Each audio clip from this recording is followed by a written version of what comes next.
Liga o microfone aí, professor. Estamos te escutando, não.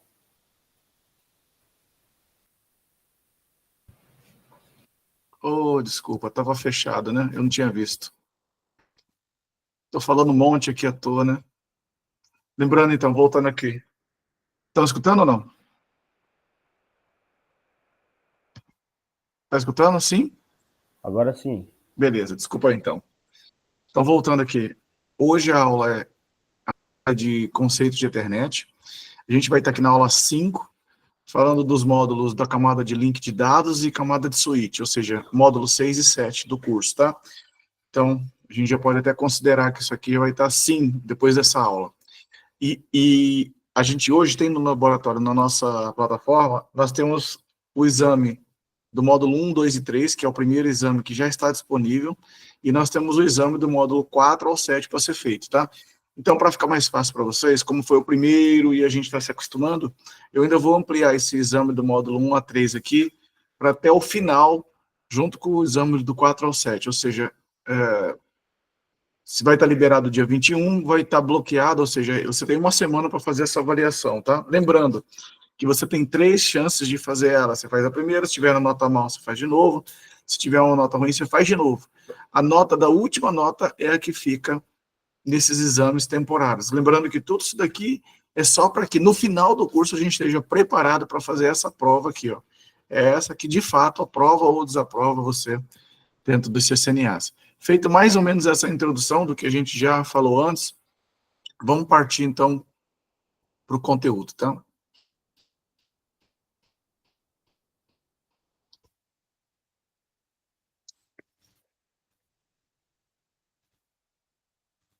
Então, o conteúdo da aula de hoje,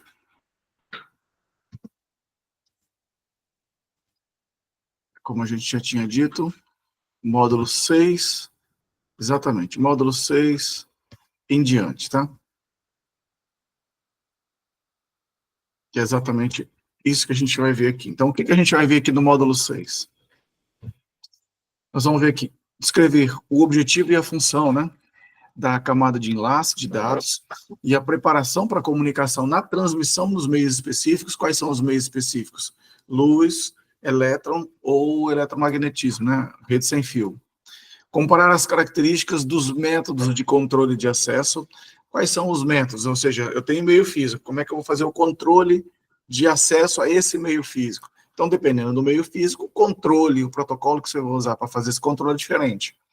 E as topologias de rede LAN, ou seja, na hora que eu encaminho sempre para um único ativo por vez, ou quando eu faço um encaminhamento, chega para todo mundo automaticamente, independente do meu procedimento de encaminhamento. Tudo isso são topologias que são aplicadas ao meio físico. E por último, a gente tem as características e as funções do quadro da camada de enlace, né, do link de dados, ou seja, quais são as características aí. Bom, isso a gente, vocês viram que eu não sigo aqui, esse aqui é material para vocês estudarem, lerem, tá vendo? Que tem aqui tudo que a gente vai falar aqui em sala de aula, está descrito aqui no material, ó, tá vendo? Então é interessante que vocês façam esse acompanhamento, mas a gente aqui na aula faz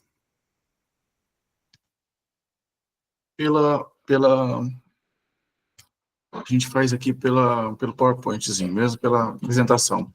Veja que isso aqui é a mesma coisa do que a gente acabou de falar, né? Então, a explicação do módulo 6. Então, o 6.1, finalidade da camada de enlace. Então, a gente pode dar uma olhadinha aqui, ó.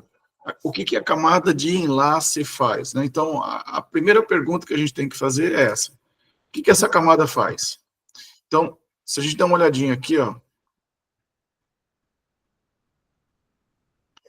Então, eu quero saber o que ela é responsável pela comunicação entre as placas de interface de rede do dispositivo final. Então, eu tenho um dispositivo final aqui, passa por um equipamento, chega no dispositivo, então eu tenho uma placa aqui que quer falar com esse computador. Na verdade, essa placa fala com essa, por meio do meio físico.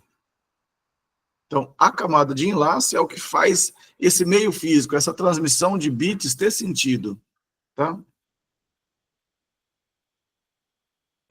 Então, ela permite que, então, o que ela fala? Permite que os protocolos de camada superior, quais são os protocolos de camada superior?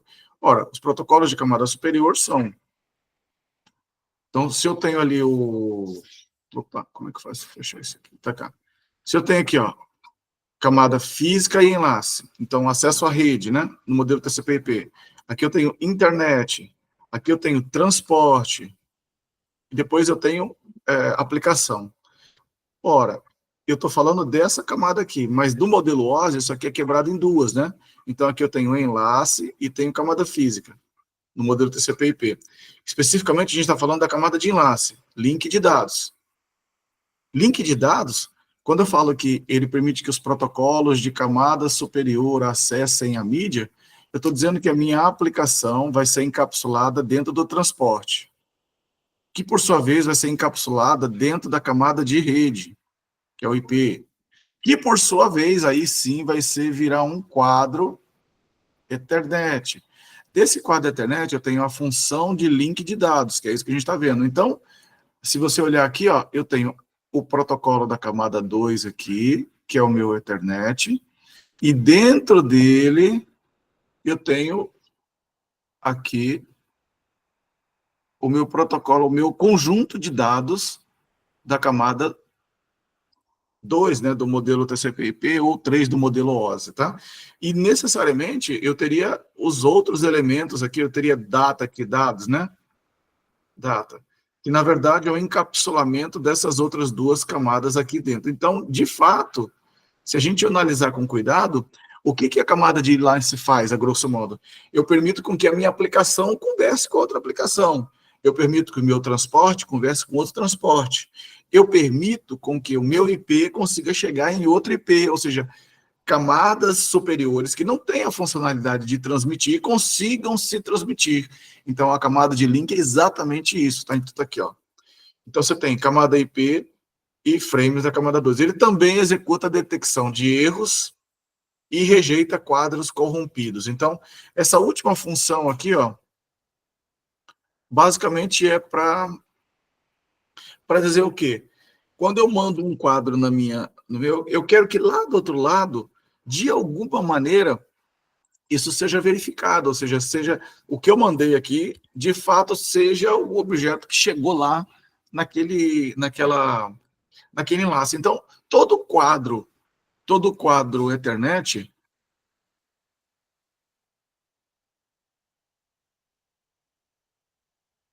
vamos deixar aqui no cantinho. Eu tenho meu quadro Ethernet aqui, né? Que é basicamente aquilo lá. No final do quadro, eu tenho um campo chamado FCS. Esse campo FCS, ele roda um algoritmo de CRC, eu não lembro agora se é de 1 ou de 2 bits, vou falar que são de 2 bits, tá? E o que esse algoritmo faz? A grosso modo, isso aqui, ó, a grosso modo, eu tenho aqui campo de dados, data, e isso aqui vem aqui, ó, no começo, tá? Eu tenho um preâmbulo do quadro Ethernet.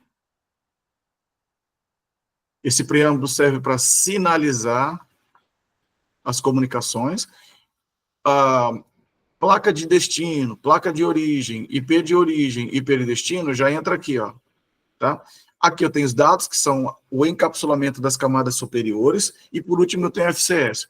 O FCS roda um algoritmo de CRC de 2 bits, que faz o seguinte, tudo isso aqui, a grosso modo, tudo isso daqui, ó, se eu for olhar, ele faz sentido, mas se eu for olhar, ele é tudo bits, certo? São bits, até aqui. Então, o que o CRC faz? Ele faz um short com um númerozinho aleatório, ele faz um short disso daqui, e ao final ele tem lá, sei lá, 8 bits. Por exemplo. Então, eu tenho meu documento original, eu fiz o CRC, ele me calculou 8 bits. Eu mando esse documento mais os 8 bits. Quando chega lá na ponta, você vai pegar o seu documento, o meu documento foi enviado, vai fazer o short e vai pegar esse 8 bits. Aqui, você vai calcular. E você vai comparar esse binário que você fez em cima do documento que você recebeu e vai comparar com o binário que foi encaminhado para você. Ou seja, isso aqui foi feito pela origem, isso aqui foi feito pelo destino. Se os dois baterem, se eles são iguais, significa o quê? Que a minha mensagem que foi encaminhada da origem para o destino é a mesma. ou seja, a minha informação está íntegra, o meu quadro está íntegro. Então, isso é uma das funções também da camada de enlace, tá? Então, quando eu falo que ele é um CRC de 2 bits, que ele consegue reconhecer, por exemplo, qual bit foi alterado. Por exemplo, vamos supor que isso aqui foi alterado. Então, era 100111. E na hora que chegou lá, chegou o 0 aqui, ó. Ele consegue identificar esse bit e consegue reverter ele. Depois recalcular e checar. Se foi só esse bit que foi alterado, ele checa de novo, ele faz essa checagem aqui novamente. Se bateu, pronto. Eu não preciso descartar e pedir para o cara recaminhar o quadro. Eu conserto ali na hora e mando para frente. Ou seja, eu consigo identificar até 2 bits de incongruência disso. Mas lembra, onde que eu vou ter essas alterações de interferência? Por exemplo, o meu quadro está andando no meio físico, para chegar lá do outro lado. Onde que eu vou ter interferência aqui? Ora, se eu tenho uma fibra ótica, é a luz que está ali, está bem isoladinha, não tem interferência externa, ótimo. Então, só se eu tivesse uma atenuação, só se eu tivesse uma fibra que fizesse uma curva muito grande, ela tivesse uma reflexão e voltando o sinal, certo? Mas se tiver tudo ok, tranquilo. Se eu tenho uma rede Wi-Fi, por exemplo, se esse computador aqui, por exemplo, ó, tivesse uma placa, uma rede Wi-Fi, ora, esse sinal vai para todo lugar, ó. Se eu tiver um outro cara aqui com outro sinal também, ó, esses sinais podem se interferir aqui, ó. Então, eu tenho esse problema que a gente tem que tratar isso aí também, quem pode falar o que, quando, como. E se eu tivesse numa rede Ethernet, por exemplo, se isso aqui fosse uma rede Ethernet, ó, eu tenho um hub aqui, ó, e aqui liga meus computadores, quando um pacote entra aqui, ele encaminha para todo mundo. Então, se esse cara encaminhar ao mesmo tempo que esse aqui, eu vou ter uma baita de uma colisão aqui, ó. Isso aí é um baita de um problema também. Então, basicamente é isso. Eu preciso ter algum controle que diz o seguinte, olha, veja, a camada de vínculo de dados, de enlace de dados, só faz isso, né? Mas veja que é necessário que para acessar o meio, para transmitir, independente de fazer o controle de integridade, independente de permitir com que as camadas sejam encapsuladas, para que as camadas conversem de forma direta, e de fato fazer com que essa transmissão conversa de placa a placa, para que isso aconteça, eu preciso de algum protocolo que faça esse controle do meio, dependendo do meio físico que eu estou utilizando. E dependendo do meio físico, eu estou mais ou menos suscetível à interferência. Então, se eu estou num cabo de cobre, eu tenho que tomar cuidado, se aí na minha unidade eu tenho um cabo de cobre, o lançamento de um cabo para computador, que está passando em cima da iluminação, por exemplo. Aquele reator de iluminação, ele gera um campo eletromagnético ao redor que faz interferência dos cabos de cobre. É grave isso, tá? Então tem que tomar cuidado com isso, sim. Às vezes o cabo está bem feito, está tudo certo, mas você tem interferências aí, ou seja, você tem esse tipo de coisa aqui acontecendo, ó, seus bits se perdendo no meio do caminho, ele descartando o quadro, ou seja, você percebendo que, de fato, a tua infraestrutura física não está legal, tá? Uma dúvida por enquanto? Tá tranquilo?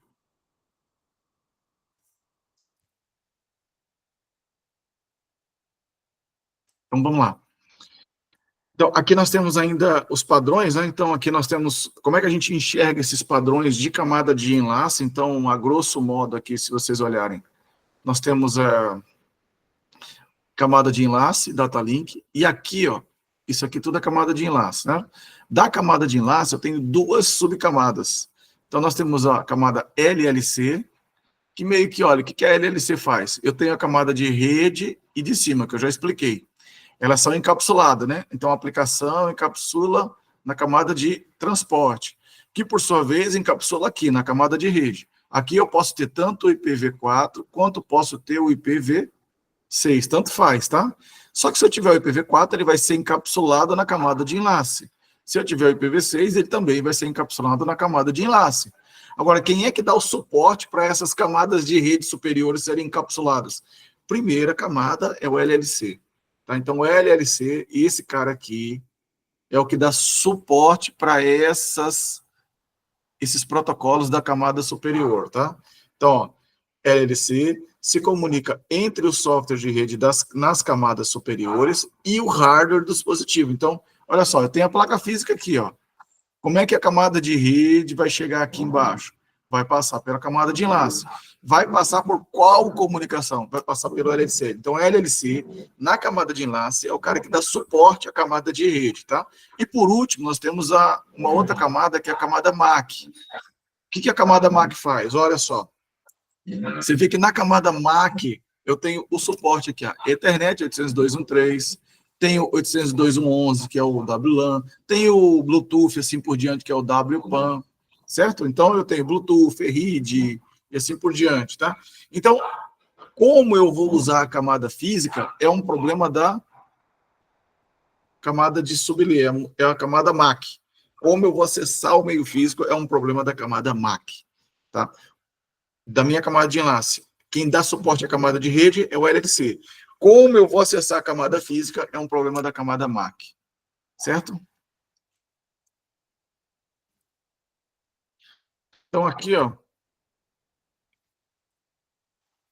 Então, o que ele está colocando aqui, ó, pacotes trocados entre nós podem enfrentar várias camadas de link de dados na transição de mídia. Por quê? Como é que funciona isso daí, ó? Por que ele está dizendo essa afirmação aqui? Porque, olha só, eu tenho um computador aqui, tenho um computador que manda no meio, e aí eu tenho um switch aqui no meio, que, por sua vez, manda para outro switch, que, por sua vez, manda para o computador final. Maravilha. A grande questão é que, olha só, esse quadro aqui, ó, primeiro, esse computador vai ter que usar o LLC para pegar o IP de cá, ok, para dar o suporte, e vai jogar na camada física. Vamos supor que aqui eu tenho um cabo normal, né? Cabo UTP. UTP, aqui é o UTP, mas aqui é fibra. Uma fibra, tá? Então, veja que o meu pacotezinho aqui, ele vai andar, ele vai ser formado para chegar nesse switch. Chegando nesse switch, na camada MAC dele, ele olha, chegou na minha camada física, chegou na minha camada de enlace, é para mim esse quadro, é para eu analisar ou eu tenho que descartar? Não, é para mim. Subiu, aí eu analiso.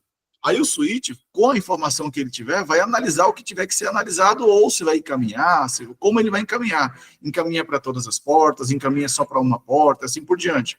Nesse caso, ele olhou que ele tem uma tabelinha dele que sabe encaminhar, ele vai encaminhar esse cara aqui para cá. Só que na hora de encaminhar para cá, fisicamente falando, sair do switch para entrar aqui no meio físico, ele tem que gerar um novo quadro. Então, ele vai ter que encapsular, manter a camada IP, transporte e aplicação intacta, e refazer a camada, e refazer o protocolo na camada de enlace para encaminhar no novo meio físico que está aqui, que é fibra. Então, isso aqui vai andar, vai chegar aqui. Vai chegar no switch, o switch vai receber essa informação, vai olhar a camada MAC, para mim, Então, veja, esse computador aqui,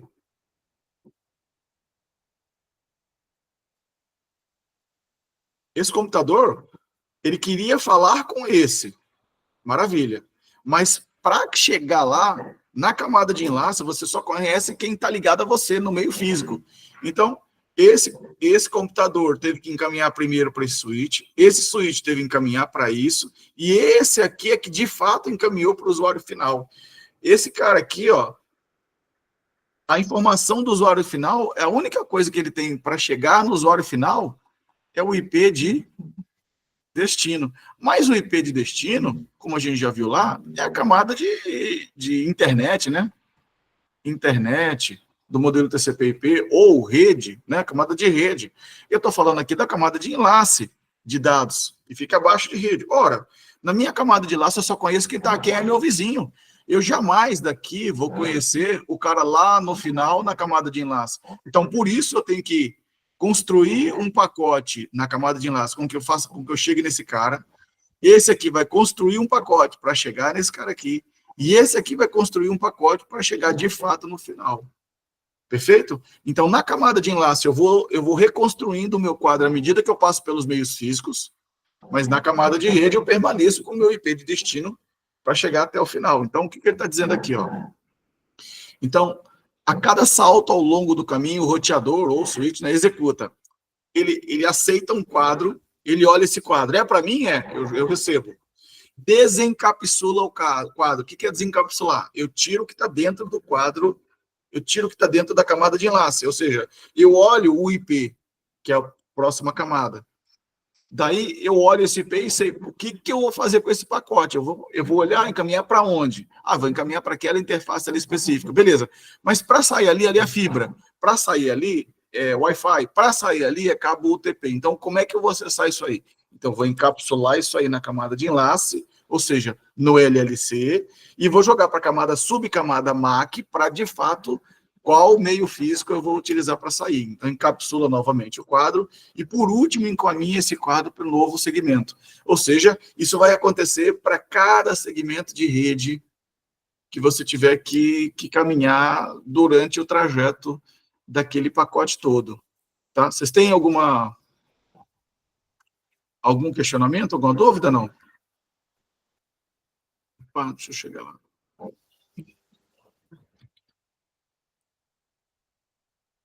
Tá tranquilo, pessoal? Deixa eu ver aqui. Beleza, tranquilo. Então, se tiver dúvida, avisa, tá? Não deixa passar direto. Beleza, próximo. Esse aqui são as empresas, né? Ou seja, os padrões os padrões de um modo geral que trabalham esse estudo aí na camada de enlace. Então, a gente tem na camada física, quem trabalha mais são engenheiro eletricista. Mas para ele poder fazer qualquer coisa na camada física de transporte, eu tenho que ter uma relação com a camada MAC, lembra? Ou seja, que é a próxima camada de enlace que faz a relação com a camada física. Então, acaba que na camada link de dados, as instituições de telecomunicações, instituições de engenharia eletricista, que são as entidades, de fato, que documentam e que, como é que eu vou dizer, em grande medida, definem os padrões ali, tá? Então, nós temos o I3E, o ITU, que é a telecomunicações na Europa, nós temos a ISO e a ANSI, tá? Vamos lá, topologia. Quanto à topologia, nós temos dois tipos de topologia. Nós temos a topologia física e a topologia lógica. Sempre que a gente for falar de topologia, nós temos que pensar nesse aspecto, tá? O que a topologia física enseja? A topologia, eu quero saber como que esses caras estão conectados. Como que A está conectado a B. Quanto que B está conectado a C, e assim sucessivamente. Então, topologia física é como que os dispositivos estão interligados. Qual interface, qual porta, isso aí é descrição de topologia física. Agora, não importa como que chega lá, não importa a questão física, como é que ele transmite de fato, ou seja, eu vou encaminhar aqui e chega para esses dois, fisicamente, por exemplo, mas qual dos dois transmite para frente, qual dos dois de fato encaminha? Eu tenho dois que funcionam como redundância, chega fisicamente para os dois, mas só um atua, ou seja, como funciona de fato a comunicação é a topologia lógica, certo? Então, a topologia lógica identifica como que o tráfego flui, ou seja, esse cara fala com aquele através disso, disso e disso, certo? E é assim que funciona. Por exemplo, se eu tivesse que fazer rapidinho aqui uma topologia física e lógica. Por exemplo, isso aqui é um switch que conecta nesse switch, que conecta aqui, que por sua vez tem os computadores aqui, ó.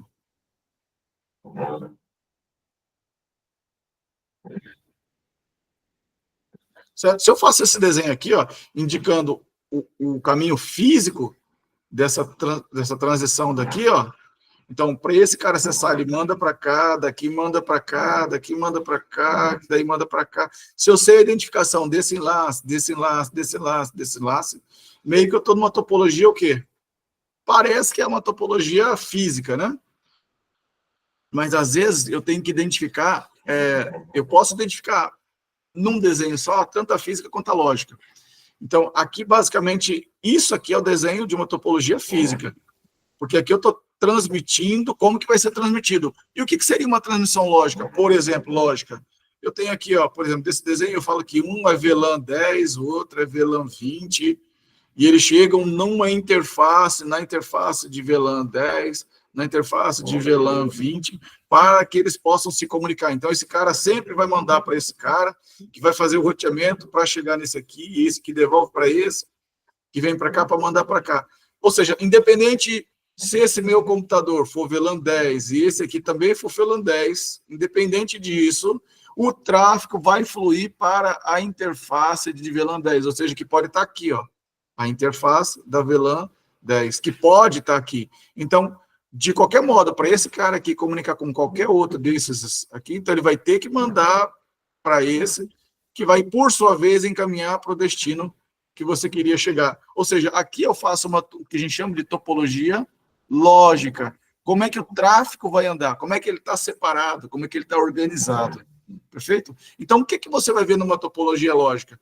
Você vai ver esquema de VLAN, como está aqui, de camada 2, esquema de endereçamento IP, porque é o que? Toda vez que eu tenho um switch, eu quebro um switch em VLANs diferentes, você aqui recebe uma VLAN 10, você aqui recebe uma VLAN 20. Se eu quebrei na camada de enlace, eu vou ter que ter alguma coisa na camada de IP, algum IP aqui, que vai identificar esse segmento, e algum IP que vai identificar esse segmento. Então, quando eu falo que o endereçamento IP é quando eu tenho redes diferentes para serem roteadas, eu posso ter com que essas redes também estejam segmentadas na camada de enlace pelas VLANs. Lembrando que esse aqui a gente vai trabalhar no outro curso, tá? No mais à frente. Mas é só para que vocês já consigam chegar na infraestrutura de vocês e começar a entender se eu tenho redes diferentes, será que essas redes estão em VLANs diferentes, assim por diante, tá? Aqui, a grosso modo, eu preciso só saber se a topologia se a topologia é uma topologia física ou uma topologia lógica.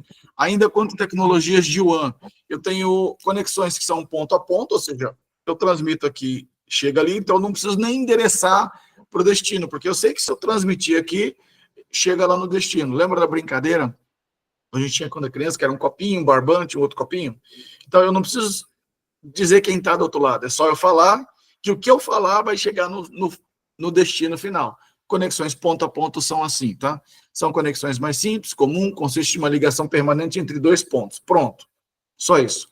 Conexão hub e spoke é uma conexão onde eu tenho uma conexão indireta entre pontos folha diferentes.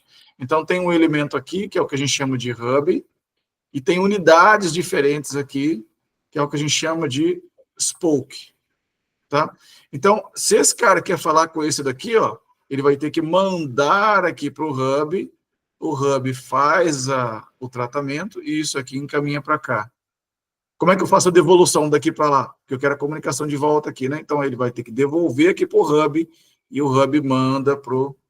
Então, veja que esses dois conseguem se comunicar? Conseguem, mas eles conseguem se comunicar via hub.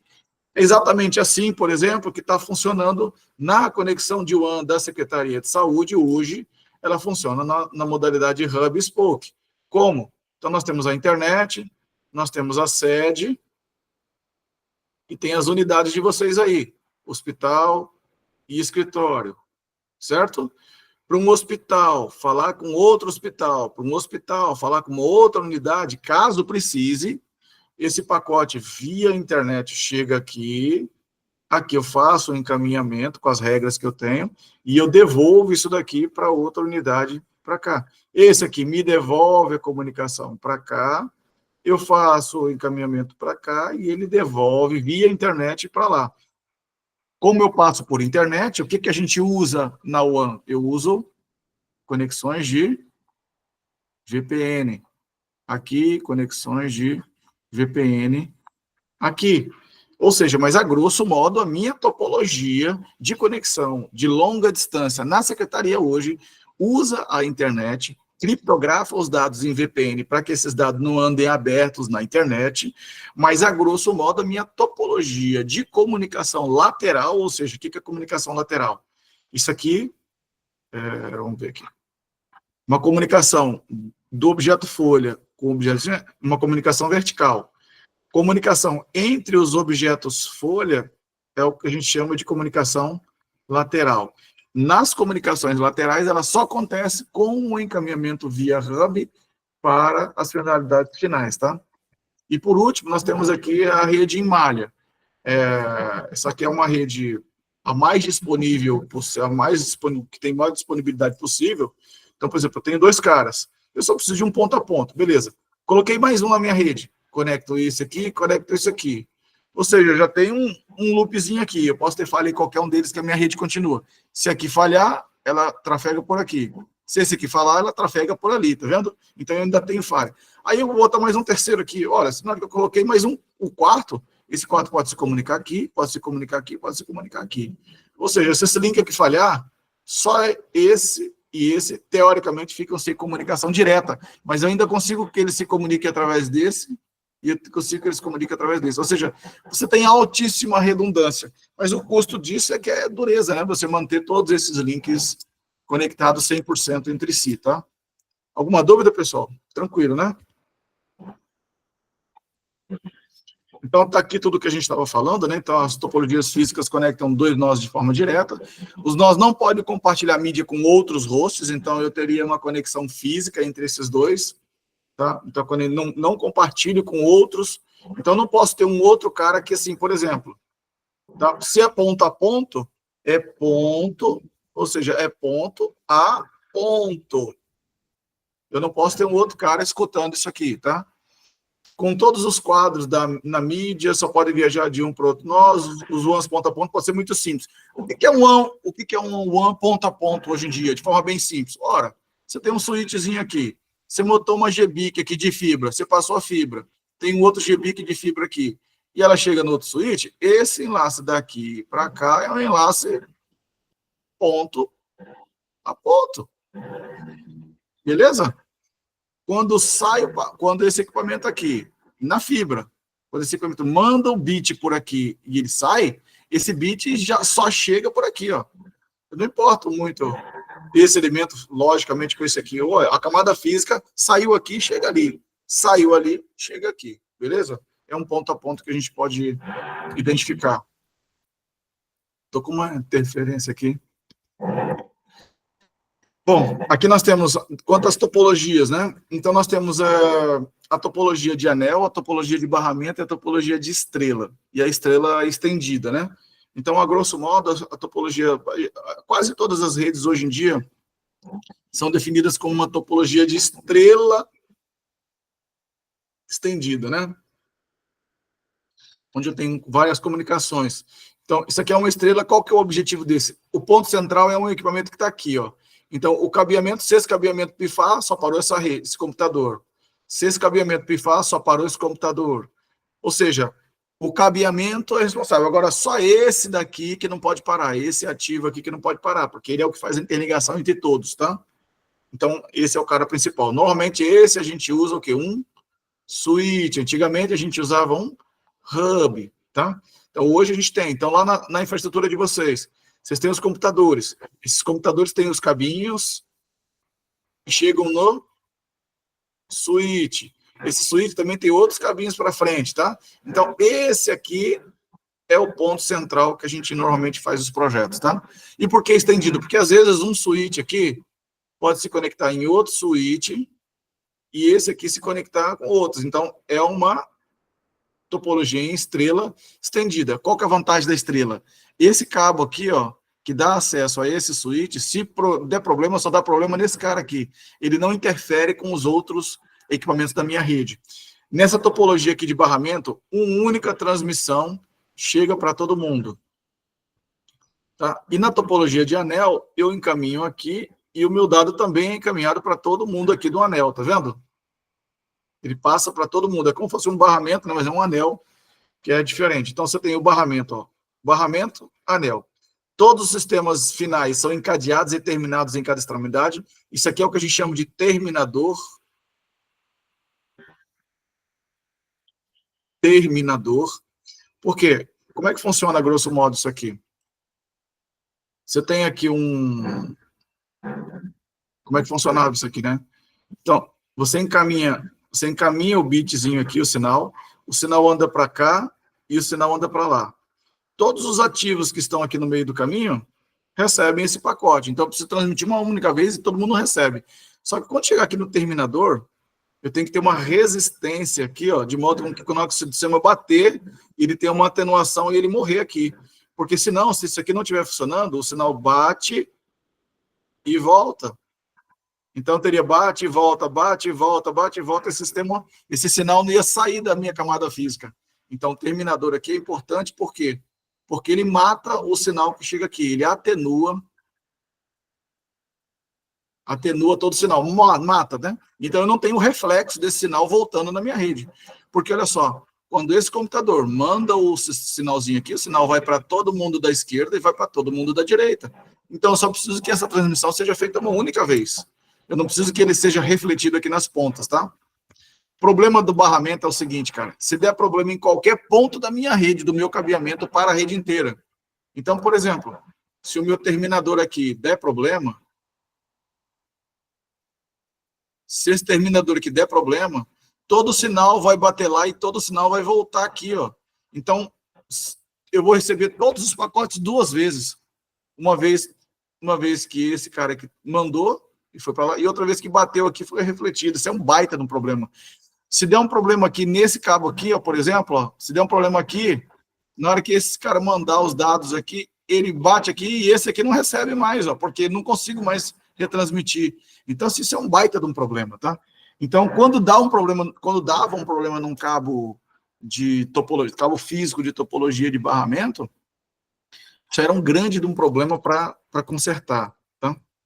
E parava a rede toda, né? Então, isso, a topologia que normalmente migrou para estrela e a estrela estendida, né? Anel normalmente é utilizado em redes de longa distância.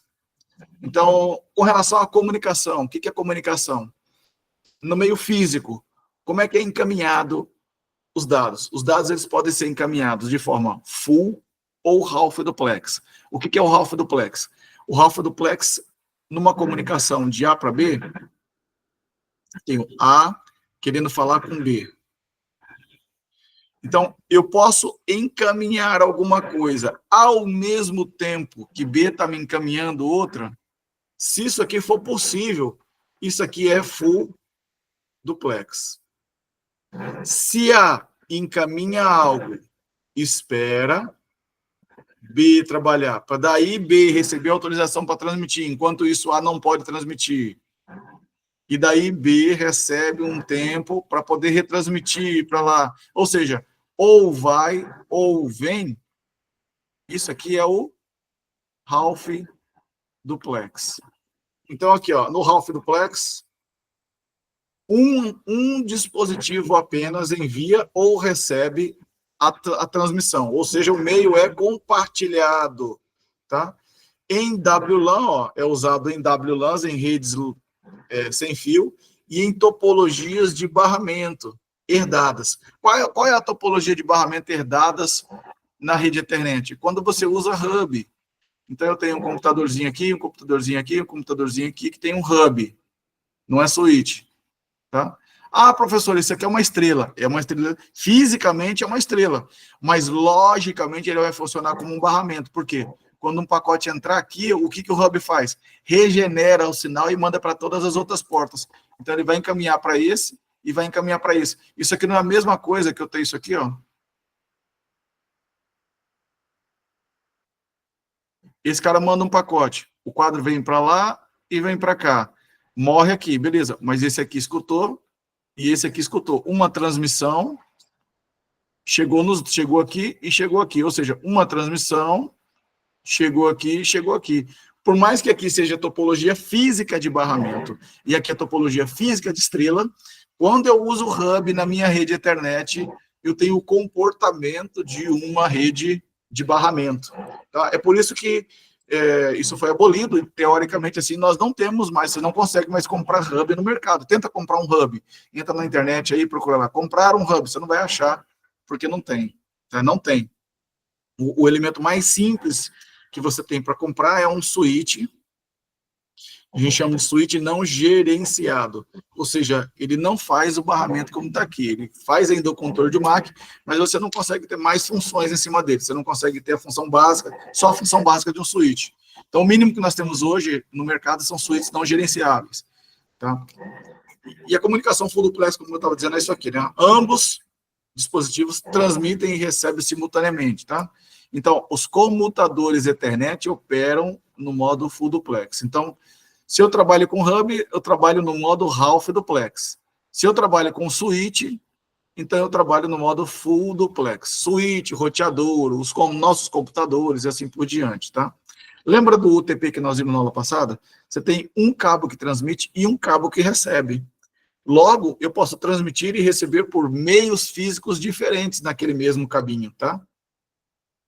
Então, logicamente, eu consigo, se o cara lá na outra ponta, se for um switch e ele recebe e entrega por meios também de formas diferentes, então eu não tenho mais uma colisão física entre os pacotes como eu teria quando a gente usa exatamente o hub, tá? Então, baseado nisso, nós temos no meio de acesso, então todos nós aqui operando o Half Duplex com o pedido, eles precisam, por quê? Por que o Half Duplex?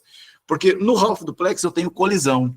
Então, esse é o problema, tá? Então, o problema do Half Duplex é que, imagina que você está andando um exemplo do Half Duplex é o exemplo de uma estrada, onde tem aquele siga e pare, não tem? Então, ele para aqui, o pessoal que está indo, para o pessoal de lá vir. Então, aqui, eu tenho ida e volta. Então, eu paro, essa galera só vai essa. Aí, eu paro aqui, e aí o pessoal terminou aqui. Aí só vai essa. Então, esse ou vai para a esquerda, da esquerda para a direita, ou vai da direita para a esquerda, só. Tá? Não vai os dois. Agora, caso um carro fure o bloqueio aqui, ó, só está indo. Um carro daqui fure o bloqueio e vem, eles vão se colidir em algum ponto aqui da rede. Isso é colisão. Ou seja, toda vez que eu tiver um meio de barramento, um meio lógico de barramento, toda vez que eu tiver o Half Duplex, eu tenho automaticamente na minha rede, eu tenho colisão. Então, essa colisão eu tenho que ser minimizado. Na rede Wi-Fi, eu jogo no meio, não jogo no meio? Na hora que eu jogo no meio, o outro também pode jogar no meio. Então, eu posso ter alguma colisão aí desses quadros naquele ambiente. Então, como é que eu vou fazer esse controle? Eu faço controle através de alguns protocolos de colisão. Então, olha só. Na rede Ethernet, ó, eu tenho que, na minha rede Ethernet, eu tenho CSMA-CD. CS, a função do CS é sente o meio, tá limpo? Tá. Então, acessa o meio. MA é o que faz o acesso ao meio. Então, o que é acessar o meio? É transmitir. Então, sente o meio e aí transmite. Mesma coisa do outro. Então, todos eles têm a forma de você sentir o meio e a forma de você transmitir. No Ethernet, eu tenho detecção de colisão. Ou seja, se o pacote que eu recebi, se o quadro que eu recebi, aliás, na camada de enlace, está numa amplitude de sinal diferente do que eu esperaria, o que é uma amplitude de sinal? O que é uma colisão? Eu tenho uma onda eletromagnética, eu tenho uma onda elétrica que anda desse jeito aqui, ó, nessa situação. Tem uma outra onda, aqui, ó, ele está andando nesse vetor, eu tenho uma outra onda nesse vetor aqui, ó, tá? Se por acaso essa onda está subindo e essa aqui está subindo, essas ondas aqui se somam. Então, o que eu teria como resultante aqui? Eu teria para lá uma onda numa amplitude aqui, ó, maior, e aqui uma amplitude maior. Então, o cara aqui na ponta vai receber, ó, eu teria que receber uma onda só desse tamanho aqui, ó. Mas estou recebendo um negócio maior aqui e um negócio maior ali. Ou seja, isso aqui não foi gerado originalmente por B e não foi gerado originalmente por A. Teve alguma interferência no meio do caminho. Eu senti essa interferência. Perfeito? Quando você sente essa interferência, você sente que você teve uma colisão. Não sei aonde, mas eu sei que teve uma colisão. O que eu vou fazer com isso agora? Existe um grave de um problema que é o seguinte, um problema de sincronização, tá? Então, por exemplo, olha só. Imagina que esses computadores aqui... Opa! Imagina que esses computadores aqui, A, B, C... estão falando num ambiente de... estão falando num ambiente de compartilhado. Tá? Então, eu tenho um ambiente de barramento A, B e C. Aqui é um hub, tá? Então, o que manda aqui chega para todo mundo, tem colisão. Beleza. Uma vez que teve colisão, todo mundo sentiu a colisão. Beleza. A sentiu, B sentiu, C sentiu a colisão. Legal. Agora, o problema é o seguinte, que horas que eu vou retransmitir? Porque se o processo de definição de um tempo for um processo determinístico, o que é um processo determinístico? Espera 1 segundo e transmite de novo. Espera 2 segundos e transmite de novo. Espera 3 segundos e transmite de novo. Se for um tempo fixo, um tempo determinado, se for um método determinístico, olha só, esse cara aqui, o computador A, vai esperar 1 segundo, o B vai esperar 1 segundo, o C vai esperar 1 segundo, o que vai acontecer? Eles vão encaminhar no mesmo momento outra colisão. Agora eu vou esperar 2 segundos, outra colisão. 3 segundos, outra colisão. Ou seja, eu não tenho como fazer a dessincronização. Quem vai encaminhar primeiro? Eu não tenho como, porque para negociar eu tenho que mandar. Para eu poder negociar com você, eu tenho que conversar com você. Para conversar, eu tenho que mandar um pacote. Se você falar alguma coisa querendo conversar comigo, ao mesmo tempo que eu tentar com você, é outra colisão. Ou seja, isso inviabiliza uma comunicação. Então, como é que o pessoal achou uma alternativa para isso? No método não determinístico. Ou seja, o algoritmo que se usa aqui é o algoritmo de Beckhoff. O que esse algoritmo faz? Olha só, todo mundo sentiu uma colisão? Sentiu. Então, você vai fazer o seguinte, nessa janela aqui de 1 segundo, nós vamos dividir isso aqui em 1000 pedaços. 1000, ou seja, milissegundos, certo? Você tem 1000 milissegundos aqui para poder escolher o tempo que você vai transmitir. Vamos supor que esse cara aqui escolheu 10 milissegundos, esse aqui escolheu 100, e esse aqui escolheu 250 milissegundos. Ora, quando der 10 milissegundos, esse cara transmite. Ora, na hora que ele transmitiu, esse pacote veio para cá, eles sentiram o meio e agora vão sincronizar de novo a transmissão normalmente. Agora, pode acontecer que, por acaso, isso aí é escolhido no acaso, esse cara escolheu 100 também. Então, na hora que der 100 milissegundos aqui, ele vai transmitir, mas esse aqui também vai transmitir. Eu vou ter outra colisão. Isso pode acontecer? Pode acontecer. Porque mesmo o método sendo não determinístico, por acaso, duas entidades escolheram o mesmo tempo de acesso. Então, nesse caso, eu vou ter uma colisão. Mas o que eu vou fazer? Então, eu vou ampliar. Então, se antes a janela era de 1 segundo, agora a minha janela vai ser de 2 segundos. E você vai escolher eu tenho 2000 milissegundos para escolher. Então, esse cara vai escolher de novo um sorteio, sei lá. Ele escolheu 500. Esse aqui escolheu 1.500. E esse aqui escolheu 1000. Pronto, já dessincronizei. O A vai falar de novo primeiro, o B vai falar assim por diante. Perfeito? Então, é um método que foi utilizado. Isso aqui deve estar no material. Se não tiver, depois vocês pesquisem, tá? E a operadora na rede Wi-Fi, nas redes Wi-Fi que usa o CSMA-CA, toda vez que ele encaminha alguma coisa, ele diz, eu vou falar durante 1 segundo. Então, a gurizada fica quieta, eu sei que só daqui a 1 segundo eu posso transmitir. Então, meio que eu reservo a transmissão durante aquele período de transmissão, tá? E por último, os métodos, a função do método de controle, você tem acesso controlado. Então, acesso determinístico, onde cada nó tem o seu próprio tempo no meio. Então, cada nó vai ter que ter o seu tempo de transmissão. Eu não posso ficar transmitindo na hora que eu quiser, porque esse meio é compartilhado. Igual agora nessa aula aqui, ó. Vocês estão vendo que só eu que estou falando? Está todo mundo quietinho aí. Por quê? Se todo mundo falar ao mesmo tempo, abrir os microfones e começar a falar, vai ter muita colisão, a gente não vai conseguir se comunicar. Perfeito? Então, é exatamente isso. Nessa aula, o acesso determinístico aqui diz o seguinte, o professor fala o tempo todo e todo mundo só escuta. Mas se fosse uma conversa, eu ia falar alguma coisa com você, ia parar, ia esperar com que você me desse um feedback. Aí você ia falar, você terminou, você ia parar de falar, eu ia sentir que calmou, senti o meio, tá limpo, tá, agora eu transmito. E é assim que as comunicações acontecem, tá?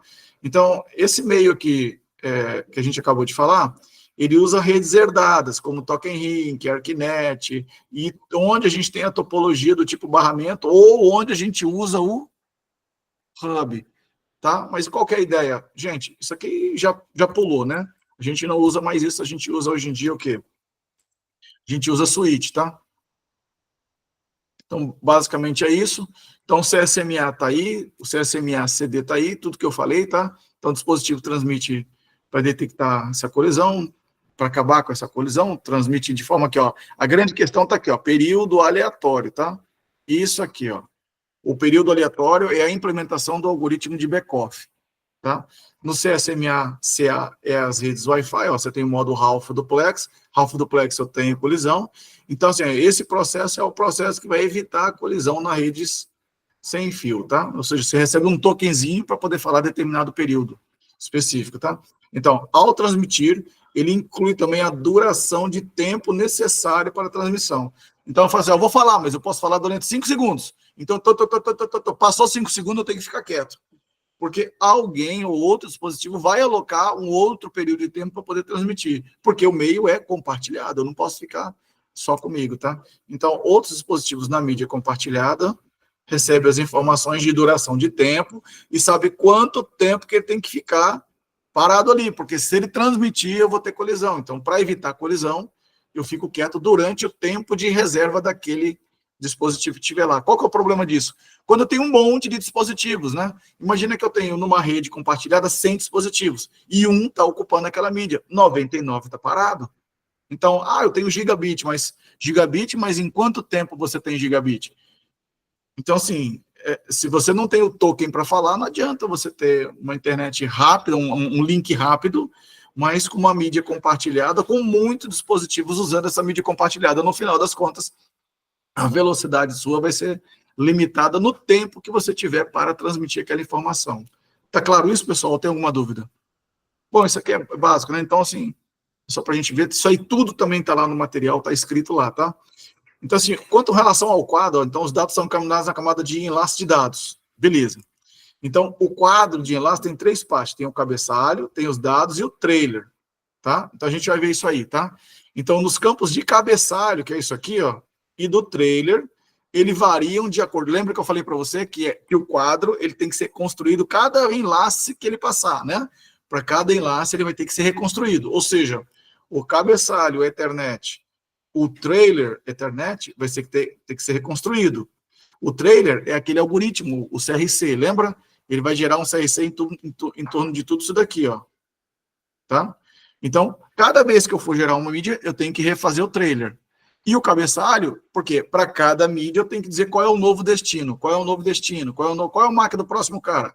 Aí eu chego aqui, qual que é o MAC do próximo? Qual que é o MAC do próximo? Então, o cabeçalho e o trailer vão ser feitos, mas na camada de dados, por exemplo, o IP é o encapsulado na internet. Isso aí não mexe. Eu não posso mexer nos IPs, tá? É isso que ele está colocando aqui. Então, assim, ó, o que nós temos aqui na camada de enlace? Então, nós temos o cabeçalho e o trailer. Isso aqui sempre vai ser reconstruído a cada enlace físico. Então, se eu tenho um computador aqui que manda para um switch, outro que manda para outro switch, que, por sua vez, manda para o computador aqui final, eu vou ter primeiro a construção desse cara aqui. Vai construir o quadro aqui. Com o destino, esse aqui. Beleza. Quando esse aqui decidiu que tem que sair por aqui, ele vai ter que reconstruir um novo quadro cujo destino é esse aqui. E quando esse aqui for encaminhar para cá, ele vai ter que reconstruir o quadro Ethernet de novo, para que ele consiga chegar lá. Então, por quantas mídias? Mídia 1, mídia 2, mídia 3, por quantas mídias ele passar, quantas reconstruções do quadro Ethernet ou do quadro de camada física, na camada de enlace, vai ter que ser reconstruída. E o que ele vai reconstruir? Ele vai ter que mandar, por exemplo, o endereço MAC de destino e de origem, que é o que está aqui dentro.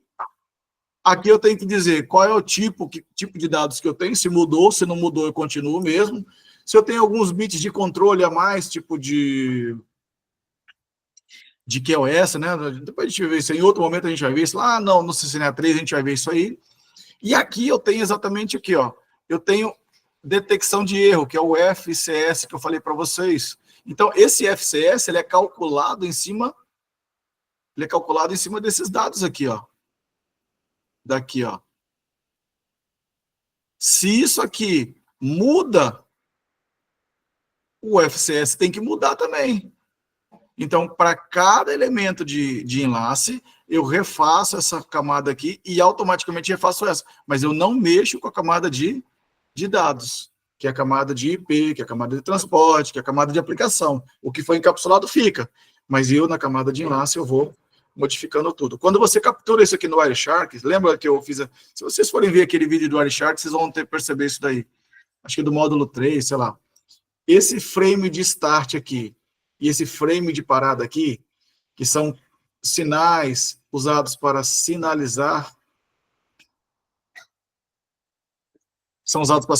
eles não são capturados, a gente não identifica eles, tá? A única coisa que aparece para mim quando eu olho o quadro Ethernet lá no Wireshark é isso aqui, ó. Daqui até que assim, ó, eu não consigo ver esses dados de sinalização da camada física. Tá? Se eu quiser ver isso daí, eu tenho que ter um equipamento específico para isso, um Fluke ou analisador, assim por diante, tá? Então, basicamente é isso, ó. Quais são as funções, basicamente, ó? Aqui na camada de endereço, nós temos os MACs para fazer o endereço, o tipo é para identificar o protocolo da camada 5, ou seja, o tipo aqui, eu vou identificar o que eu tenho encapsulado aqui, é IPv4, é IPv6, o que é, tá? No campo de controle, identifica fluxo, ou seja, aquilo que eu falei para vocês, né, é para fazer controle de QoS, mas a gente vai ver depois. Na camada de dados é o que está encapsulado de fato, e por último, detecção de erro, que é usado o FCS juntamente com o algoritmo de CRC de 2 bits, que eu expliquei anteriormente, tá?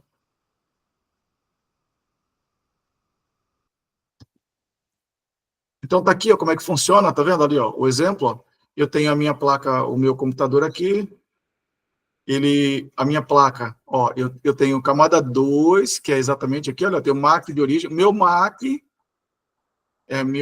quer falar com o MAC desse cara aqui, ó. Então, ó, tá vendo? Destination MAC é esse aqui e o MAC de origem é o meu. Então, o meu quadro anda desse jeito para chegar aqui, ó. Mas o IP de quem eu quero falar, eu não quero falar com esse roteador, eu quero falar com o IP, meu IP de origem, quer falar com o IP de origem desse cara aqui. O IP na camada de enlace, então eu tenho aqui, ó, camada de acesso à rede, né? Acesso à rede do TCP/IP que eu estou falando, né? TCP/IP. Aqui eu tenho a camada de internet. Na camada aqui eu tenho o MAC, aqui eu tenho o IP. Beleza, veja, aqui eu estou falando de quadros, frames, né? Aqui. Toda vez que eu passar por um enlace, aqui eu passei por um enlace, passei por outro enlace, passei por outro enlace, passei por 3 enlaces. Eu vou ter 3 reconstruções disso daqui. Por quê? Esse cara aqui vai ter que indicar qual que é o MAC para chegar aqui. Esse aqui vai ter que indicar qual é o MAC que ele quer chegar. Esse aqui vai ter que indicar qual é o MAC que ele vai chegar. Então, eu preciso de 3 reconstruções na camada de acesso à rede. Isso aqui vai ter que ser reconstruído a cada vez que eu andar. Mas daqui para frente eu não mexo, ou seja, o IP original, que quer falar com o IP do outro cara aqui, ó, não é modificado. Perfeito? É isso que a gente tem que guardar em mente, tá?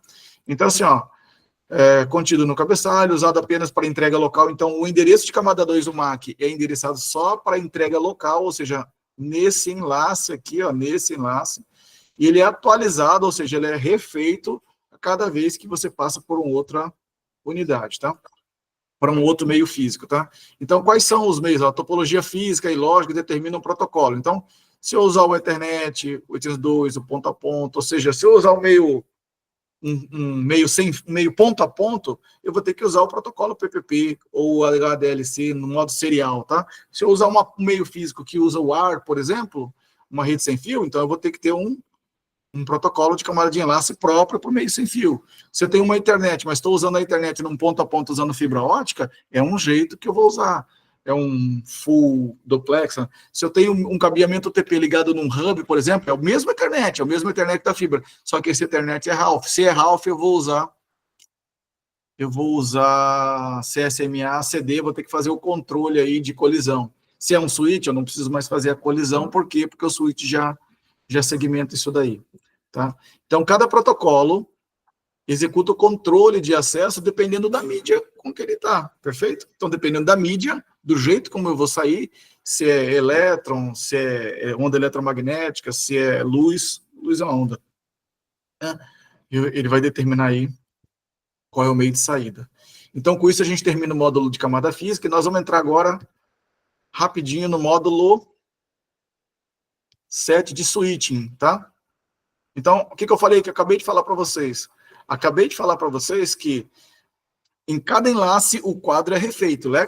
Beleza, então eu tenho que refazer o quê? Tenho que refazer o MAC address do destino que eu quero encaminhar, beleza. Então, o que nós vamos estudar aqui agora? O que importa na camada de enlace, ou seja, nós vamos estudar o quadro Ethernet, como é que funciona os campos, o endereço MAC de origem e de destino, a tabela de endereço MAC, como é que um switch identifica qual porta que ele vai encaminhar, e os métodos, como que um switch de fato trabalha, quais são os métodos de transmissão e a velocidade de transmissão de um switch. Por enquanto, está tudo bem, pessoal?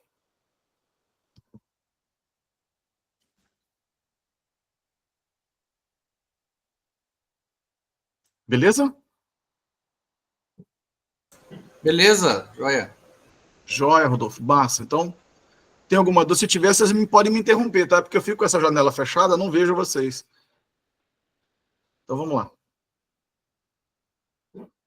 Camada 7, vamos lá. Vamos falar de comutação de rede Ethernet. Muito importante. Isso aqui é o fundamento para a gente começar a entender os projetos nossos aí nas nossas redes, tá? Então, primeiro nós temos aquilo que eu falei, né? Vamos estudar o quadro, o endereço MAC, a tabela MAC e os métodos de encaminhamento do switch. Vocês estão começar a partir de agora, vai começar a conhecer aquele dispositivo que está ali na rede de vocês, que é o switch, tá? Como que ele funciona, como é que ele decide qual porta ele vai encaminhar e como é que o quadro Ethernet é determinado. Então, como a gente já viu anteriormente, a gente tem o quadro, nós temos a camada física, que é o meio, mas lembra que no TCP/IP, essas duas camadas aqui, elas são uma única camada, né? Então, eu tenho uma única camada aqui, aqui, aqui e aqui. Tudo isso aqui é chamado de aplicação, tudo isso aqui é chamado de transporte, que é igual, isso aqui é chamado de internet, e isso aqui é acesso à rede, ou também chamado de rede, né? Para não confundir, tá? Então, no TCP/IP, que só tem 4 camadas, eu tenho isso daqui, ó. Tá? Então, o acesso à rede do TCP/IP, no modelo OSI, é representado por 2 camadas, a camada física e a camada de enlace. Na camada de enlace, a camada física é o que faz a ligação mais com o meio físico. Na camada de enlace, eu tenho isso daqui. Então, lembra que esse pedaço aqui é o LLC, por quê? Porque o LLC dá suporte para as camadas superiores que são encaminhadas, encapsuladas no quadro. E a camada MAC é que vai ser usada para dar suporte ao meio físico que eu vou utilizar. Lembram disso, né? Então, ela opera na camada de enlace do modelo OSI, né? E na camada física. Então, é uma tecnologia, uma série de padrões aí que a gente vai comentar aqui agora. Então, vamos lá. Então, olha só, como é que, de novo, aquele desenho, né? Então, a subcamada aqui do LLC, ó, ele coloca informações no quadro para identificar qual que é o protocolo que está encapsulado. O que eu tenho na minha caçamba? Eu tenho um caminhão, certo? O que eu tenho lá na caçamba de carga útil? O que é o tipo lá? Não, é mercadoria de fulano de tal. Ah, é telha. Ah, não, é cimento. Ah, sabe? O que eu estou carregando? Qual é o tipo de coisa que eu estou carregando? Ou seja, eu estou encapsulando. Eu sou um caminhão, estou encapsulando uma carga útil. Certo? O que eu tenho de fato naquela carga útil? Que essa sub-LLC que determina, a subcamada LLC. E a sub-layer MAC é o que faz o caminhão funcionar. O caminhão, nesse meio físico, que é a estrada, está indo para aquela direção. Saiu de Cuiabá, ponto a ponto, para Rondonópolis. O que não seria um ponto a ponto? Nessa estrada, ela não subdivide, eu não posso parar em um monte de outra cidade, então uma transmissão, às vezes, pode cair em um monte de lugar diferente. Então, não é, de fato, um ponto a ponto, certo? A grosso modo, assim, tá? Mas se fosse uma estrada ponto a ponto de um outro, eu saberia que ele estava ligado. Então, basicamente, é isso aqui, ó. Lembrando que essa sublayer aqui, ó, para cada meio físico, eu tenho uma camada específica para trabalhar aqui, tá? Então, vamos lá. Como é que funciona o encapsulamento de quadros aqui? Então, eu tenho o quadro Ethernet, que é a estrutura interna do quadro. Eu tenho o endereçamento Ethernet, que é o endereço MAC. No endereçamento MAC, eu tenho o MAC de origem, MAC de destino.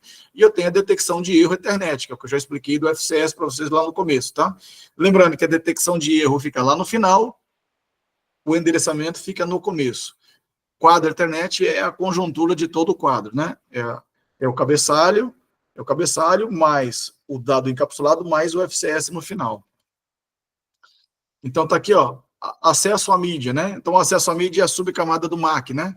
Então, ela inclui todas as especificações padrões de comunicação internet. Ele tem também, se tiver uma comunicação herdada, ou seja, se eu tiver uma topologia física de barramento usando cabeamento de...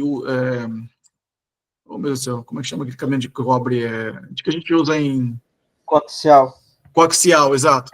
Se você tiver uma topologia com cabo coaxial, com a topologia física de barramento, ou uma topologia de estrela mais baseada no elemento central hub, você vai ter um half duplex. Tendo um half duplex, você precisa do CSMA/CD, como eu já expliquei anteriormente. Aí a grande questão é que as LANs hoje em dia usam switches. E o switch opera em full duplex. Opera por quê? Porque no cabeamento, no T568A, T568B, que a gente falou na aula passada, Você pode ver que ele tem o cabo 1 e o cabo 3 lá, que um é transmissão e o outro é recepção. São cabos diferentes para fazer a transmissão e recepção. E lá no meu switch, ele entende, ele consegue fazer a transmissão full de download e receber full de upload do cliente de forma independente. Então, se uma porta é 1 gigabit, se você tem uma porta de 1 gigabit, na verdade ela é 2, porque ela é 1 gigabit de ida e 1 gigabit de volta, certo? Então, se você tem lá 24 portas gigabit num switch, a capacidade de encaminhamento do switch para que não tenha colisão tem que ser o dobro, tem que ser 48 GB, porque ele vai mandar 24 GB em um sentido e ele tem que ser capaz de, ao mesmo tempo, mandar 24 GB em outro sentido. Entende o que eu estou dizendo? Então, por exemplo, quando eu digo que um switch quando eu digo que um switch... Ó, eu tenho aqui A, B e C. Eu tenho um switch aqui, ó. Tá? Switch de uma porta de 1 gigabit, 1 gigabit e 1 gigabit. Esse switch aqui, para eu considerar ele non-blocking, ou seja, ele por si só ele não bloqueia ninguém, esse cara tem que ser uma capacidade de comutação, uma capacidade de switching de 6 gigabit.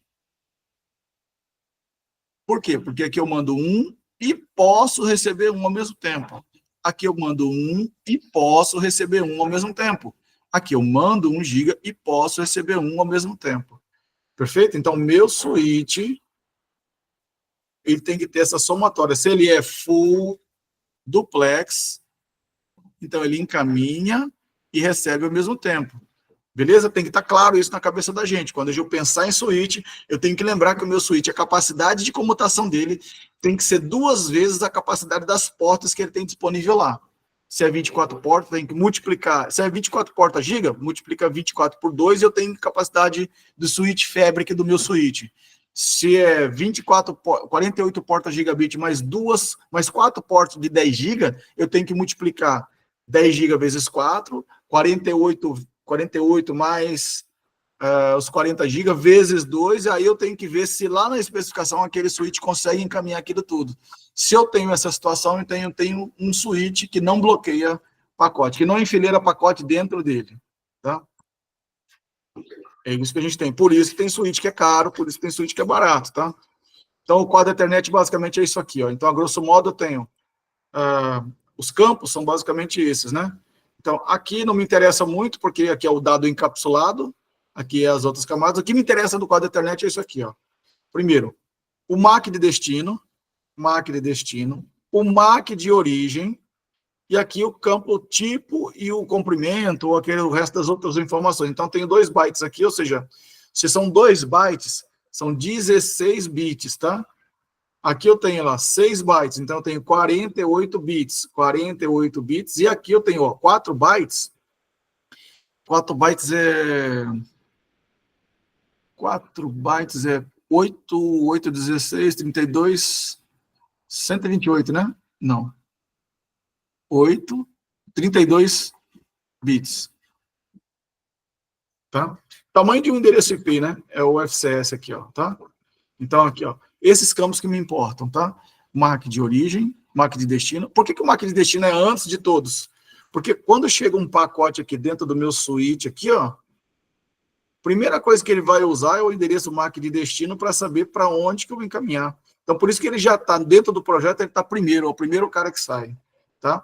Eu tenho aqui, ó, o que a gente chama de... Todos os quadros Ethernet, ele tem que ter o tamanho de 1518 como tamanho máximo, tá?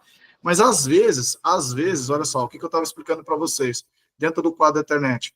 Se eu capturar lá do Wireshark, você não vai conseguir enxergar isso aqui, lembra? Porque isso aqui é o processo de sinalização. A sinalização você não vê quando você captura, você só vai conseguir enxergar o que está aqui, ó, tá? Enxergando o que está aqui, isso aqui tudo tem que estar no máximo de 1518.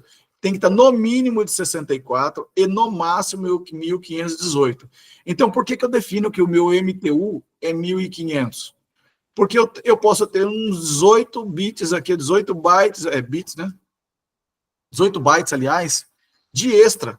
Por quê? Porque quando eu coloco VLAN, por exemplo, quando você coloca VLAN, ele entra aqui, ó, ele é encapsulado aqui, ó. avelã. Então, eu preciso abrir isso aqui, ó, eu preciso abrir esse pedaço aqui, abrir esse pedaço para botar as informações do 802, um Q, por exemplo, do protocolo 802, o Q. Agora, se eu já tivesse no talo com 1518 e adicionasse mais 10, 1528, na hora que chegar no primeiro equipamento aqui, o quadro, ele vai falar assim, ó, esse quadro está acima do máximo que eu posso trafegar aqui. Logo, eu descarto sem olhar ele. Então, por isso que eu coloco 1500, para que se eu precisar trabalhar, adicionar coisas ou retirar coisas no meio do caminho, eu posso e ainda o outro lado ainda vai receber. Tá? Além disso, eu posso ter alguns quadros grandes, que ele coloca aqui, ó, Jumbo ou Baby Giant. O que é isso? Em redes de altíssima velocidade, ó, eu tenho que transmitir um volume de dados assim. Na hora de transmitir, eu vou quebrar isso em vários quadrinhos aqui, ó, de 1500. Isso aqui vai andar na minha rede, e aí eu vou receber um quadrinho, 2 quadrinhos, 3 quadrinhos, 4 quadrinhos no meu switch, vou encaminhar um quadrinho, 2 quadrinhos, 3 quadrinhos, 4 quadrinhos, assim por diante, tá? Cada um de 1500. Assim é o padrão. Mas eu queria transmitir essa informação aqui original. Só que essa informação aqui é 7.000 bytes. Ora, existe o que a gente chama, eu posso habilitar também, olha só, dentro do switch dos enlaces, o tráfego de jumbo, de quadros, que a gente chama de jumbo frames, quadros jumbo, ou também chamado de baby giant. O que é isso? Ao invés de eu quebrar isso aqui, um monte de quadrinho de 1500, eu mando um quadrão até de 8.000, né? E esse quadrão, ele vai encaminhar daqui um quadrão só, e ele analisa o cabeçalho. Ele analisou o cabeçalho, ele já encaminha. À medida que vai recebendo aqui, ele vai encaminhando o fluxo. Ou seja, ele é mais rápido. Então, eu não preciso ter tanto trabalho de ficar olhando quadrinho a quadrinho para onde que vai, entende? Então, ele, numa rede mais homogênea, por exemplo, numa rede de servidores ou numa rede de data center, onde eu vou armazenar dados dentro de um storage, por exemplo, a comunicação do meu servidor com o meu storage se faz... você tem uma vantagem se você tiver jumbo frames. Numa rede de data center, por exemplo, entre os meus servidores e o data center, e entre a comunicação entre os servidores, se eu tiver uma comunicação via jumbo frame, eu vou ter uma comunicação muito mais rápida do que se eu tivesse uma comunicação padrão com pacotes normais. Então, da mesma forma que eu não posso passar de 1500, 1518, né? Que é por isso que eu defino o MTU como 1500, eu também não posso ter quadros menores do que 64. Perfeito?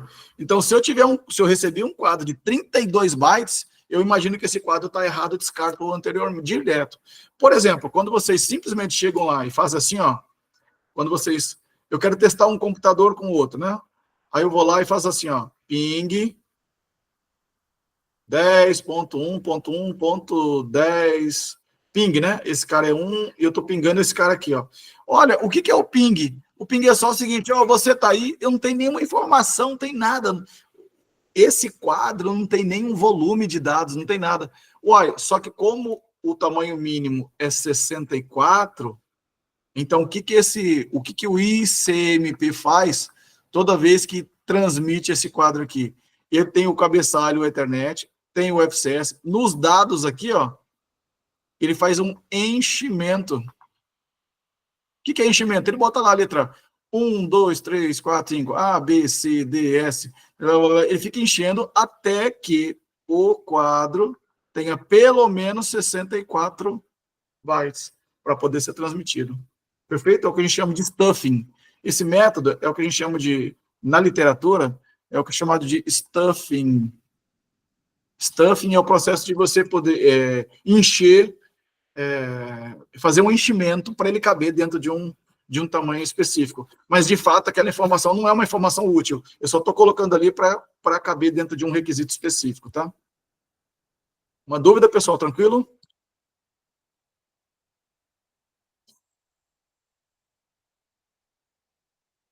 Vamos lá? Bom, endereço MAC. Todo endereço MAC ele tem 48 bits, tá? Endereço MAC de origem, endereço MAC de destino, 48 bits. Então, ele é trabalhado em hexadecimal, tá? Então, o valor em hexadecimal, cada número hexadecimal representa 4 bits. Um hexa representa 4 bits, tá? Então, eles são representados assim, né? De 0 até F. Então, um bit aqui, ó, esse bit aqui é 0, esse primeiro 0 em hexa representa os primeiros 4, e o outro 0 representa os outros 4. Então, por exemplo, lembra que nós já fizemos na aula passada, na aula de numeração, como é que eu faço, né? Então, por exemplo, se eu tiver o número 1, 10 em hexa, como é que eu identifico quantos bits eu tenho? Ora, isso aqui é 1. Se é 1, é 0, 0, 0, 1. Isso aqui é 0, então 0, 0, 0, 0. Então, isso aqui em binário representa isso aqui. Se eu tivesse BA aqui, o que é o B? O B é o 11, né? Porque é 9, 10, 11. O que é o 11? O 11 é o 8, 9, 10, 11, 12, 0. Isso aqui é o 11. 8, 9, 10, 11. O que é o A? O A é o 10. O é o 8, 0. Então, esse BA aqui, isso aqui em binário, representa esse valor em hexa. Perfeito?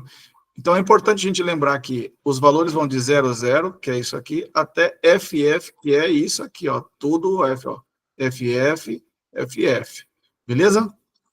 Entendido isso, ó, então ele faz a identificação do 0x, todo número que você vê assim, ó, 0x73, ele não é o decimal 73, tá? Então, esse 7 é o número em hexadecimal, que a gente tem que converter, tá bom? Então, o hexadecimal também pode ser representado por um 16, subscrito 16, tipo H, né? Tipo assim, ó, 73H ou 0x73, é a mesma coisa, tá? Se você bater o olho assim, você já sabe que ele está em hexa. Como é que o endereço MAC ele é identificado? O MAC, ele tem uma definição, tá? Primeiro, a metade dele, então, ele é 48 bits. 48, opa.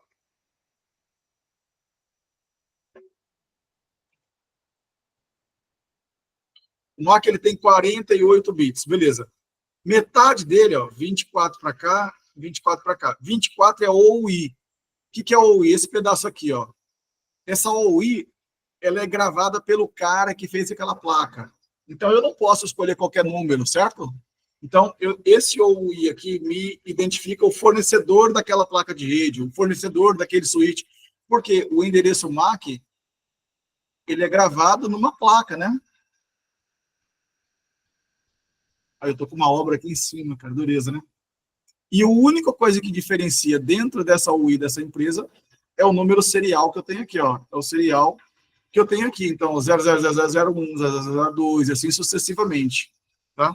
Então, aqui, ó, aqui é o identificador universal daquele vendor, e aqui é o que o vendor decide, né? É o 1, é o 2, é o 3, é a serialização do que ele está colocando. Então, eu tenho 24 bits aqui, 24 bits aqui, somado dá os 48 que eu tenho no meu... Então, como é que isso aí é representado?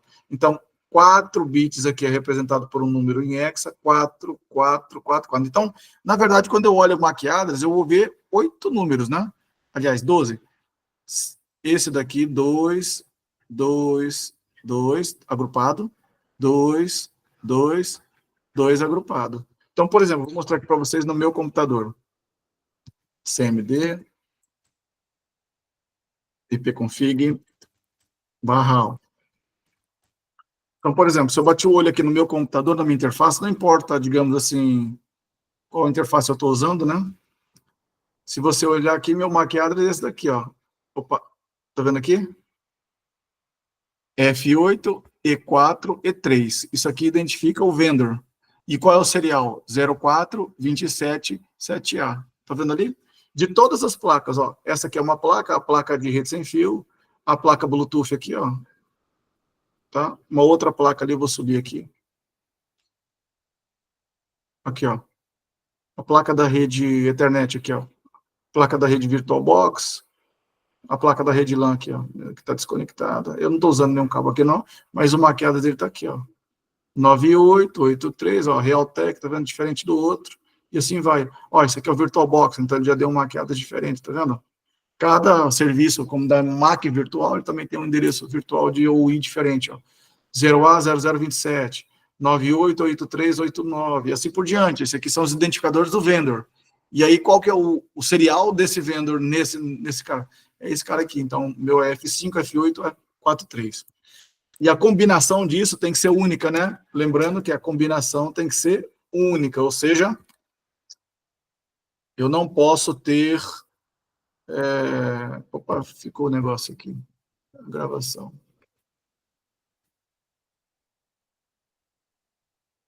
Eu não posso ter, por exemplo...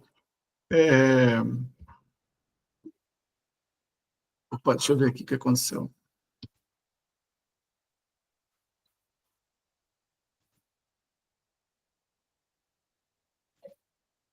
Pronto. Então, vamos lá. Continuando aí, tá? Então, tá aqui, ó, como é que eu faço o processamento de quadro. Quando o dispositivo está encaminhando um quadro, né? Olha só, qual que é a regra? Eu sempre, ó, eu sempre conheço quem, gente? Eu sempre conheço o meu MAC de origem. O meu MAC eu conheço. Sempre que um computador quiser falar com outro, o que vai acontecer? Vamos lá. Sempre que um computador quiser falar com outro, ele conhece o MAC dele? Conhece. Ele tem o IP dele? Conhece. Quando você quer comunicar com alguém, quero comunicar com esse cara aqui, ó. Eu tenho que indicar esse cara. Ou seja, eu tenho que dar pelo menos o IP dele. Beleza. O IP. Então, por exemplo, ping o IP do cara 2 que eu quero conversar. Eu sou um, quero falar com o 2. Eu já dei o IP. Agora, o que sempre falta? O IP, como a gente já viu anteriormente, eu não preciso estar na mesma rede. Eu posso estar em redes remotas, eu posso estar na internet. Eu dou um ping no 888. O que é o ping 88? É o IP do Google. Eu não estou conectado fisicamente no Google. Mas aí que tá. Mas eu preciso do MAC address do cara que está conectado em mim, que está mais próximo do Google. E assim, sucessivamente, a gente vai caminhando para chegar no endereço de outro. Então, eu tenho... O que eu sempre vou precisar? Eu sempre vou precisar do MAC de destino. Sempre. Mas o MAC de destino não é o MAC de destino do IP do cara que eu vou chegar lá, não. É o MAC de destino de quem está na minha rede que eu vou chegar para processar o próximo caminho. Lembra que cada enlace, o quadro é reconstruído? Então, eu preciso, se eu sou esse cara aqui, ó, eu preciso do MAC de destino do meu roteador, que é o roteador que me bota para fora. Então, olha só. Você está numa rede de internet, você precisa do MAC de origem e do MAC de destino. Quando ela recebe um quadro Ethernet, a primeira coisa que ele fala é, quando eu recebo um quadro, eu olho o MAC de destino. O MAC de destino é para mim? Se não for para mim, eu descarto. Se for para mim, eu jogo para as camadas de cima. Tem o meu IP? Aí, quer dizer, eu estou olhando, aí é problema da camada de rede. Mas na camada de enlace, eu recebo. Se ele for endereçado a todos, eu também faço a todos. Se, por exemplo, se um quadro for endereçado a FFF, eu sou todos? Sou, então eu recebo. Se o quadro for endereçado para mim, eu recebo também e jogo para cima. Certo? Ou seja, eu jogo para cima nas camadas de cima. Se essa condição não perfazer, eu descarto o quadro imediatamente. Tá? Então, se não houver correspondência, o dispositivo descartará o quadro. Tá? Qualquer dispositivo, seja origem, destino ou de onde, terá uma placa Ethernet. Porém, portanto, todo mundo tem MAC. A grande questão é que todos os MACs, impressora, servidor, computador, tudo, switch, naquele enlace, os MACs têm que ser únicos. Eu não posso ter dois dispositivos com o mesmo MAC. E aí nós temos os MACs que a gente chama de MACs unicaches, ou seja, o que é um MAC unicache? Um computador quer falar com outro. Então, no quadro, no MAC de destino, eu coloco o MAC daquele cara. Então, eu sei que a minha comunicação é para ser encaminhada só para aquele dispositivo lá. Tá bom? Aí, olha só, o que ele está colocando aqui no desenho. O MAC de destino não necessariamente é como 192.68.1.5. Como o meu IP de destino é 192.68.1.200, como eles estão na mesma rede, significa que eles estão no mesmo enlace.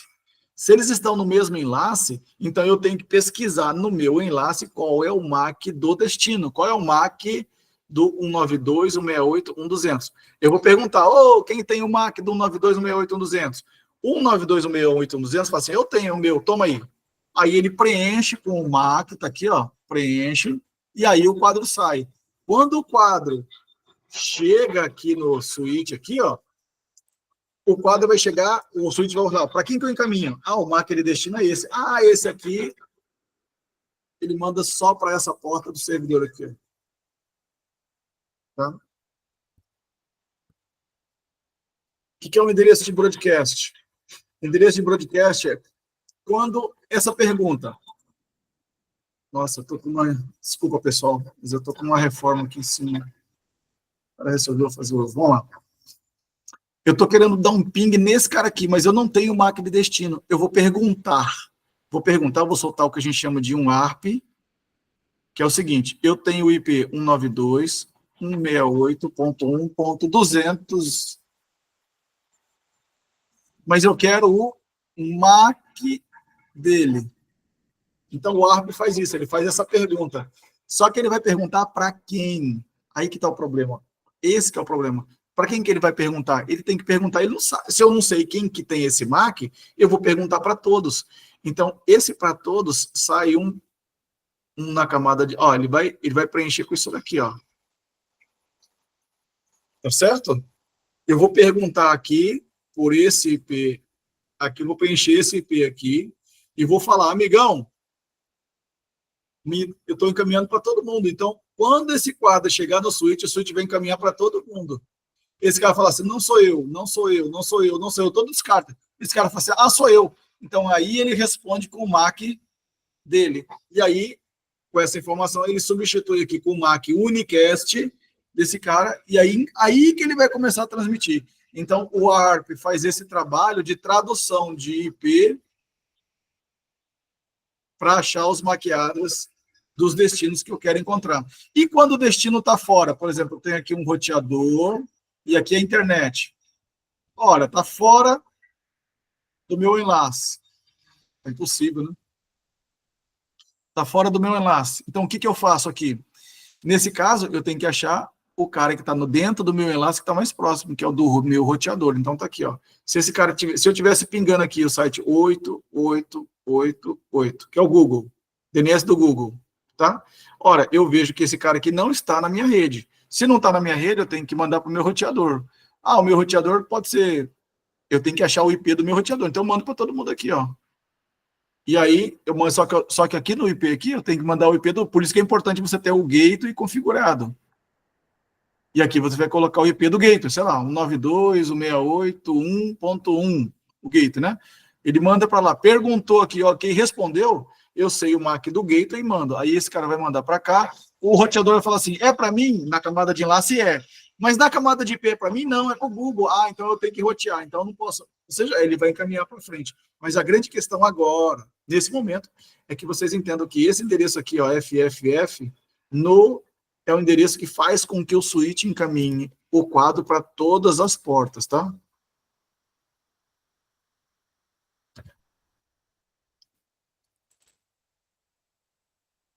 Está estendendo um pouquinho a aula, mas é porque a gente precisa, né? Então, vamos lá. Endereços multicast, né? Então, tá aqui, ó, são os endereços que começam aqui com 01005E.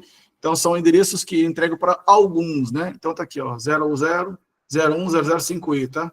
Então, não importa o resto, ele caminha para alguns, é um multicast. Normalmente, o IP de multicast também é 224.00 alguma coisa, né? Então, você pode ver que está compatível aqui, né? 224 com 01005E. Tá vendo? Alguns serviços, por exemplo, Spanning Trios, isso daí, e assim por diante. Alguns protocolos da camada de enlace se comunicam alguns para alguns, né? Quem está usando aquele algoritmo nessa identificação. Então, 01005E, ele usa para pacotes multicast IPv4, e o 3333 é um MAC de destino de multicast para o IPv6, tá? Então, se você ver 3333 aqui, você espera que você tenha um IPv6 lá no encapsulado, tá? E se você tiver 01005E, você espera que você tenha do outro lado um IPv4. Como é que funciona a tabela MAC? A tabela MAC, ó, o que é a tabela MAC, pessoal?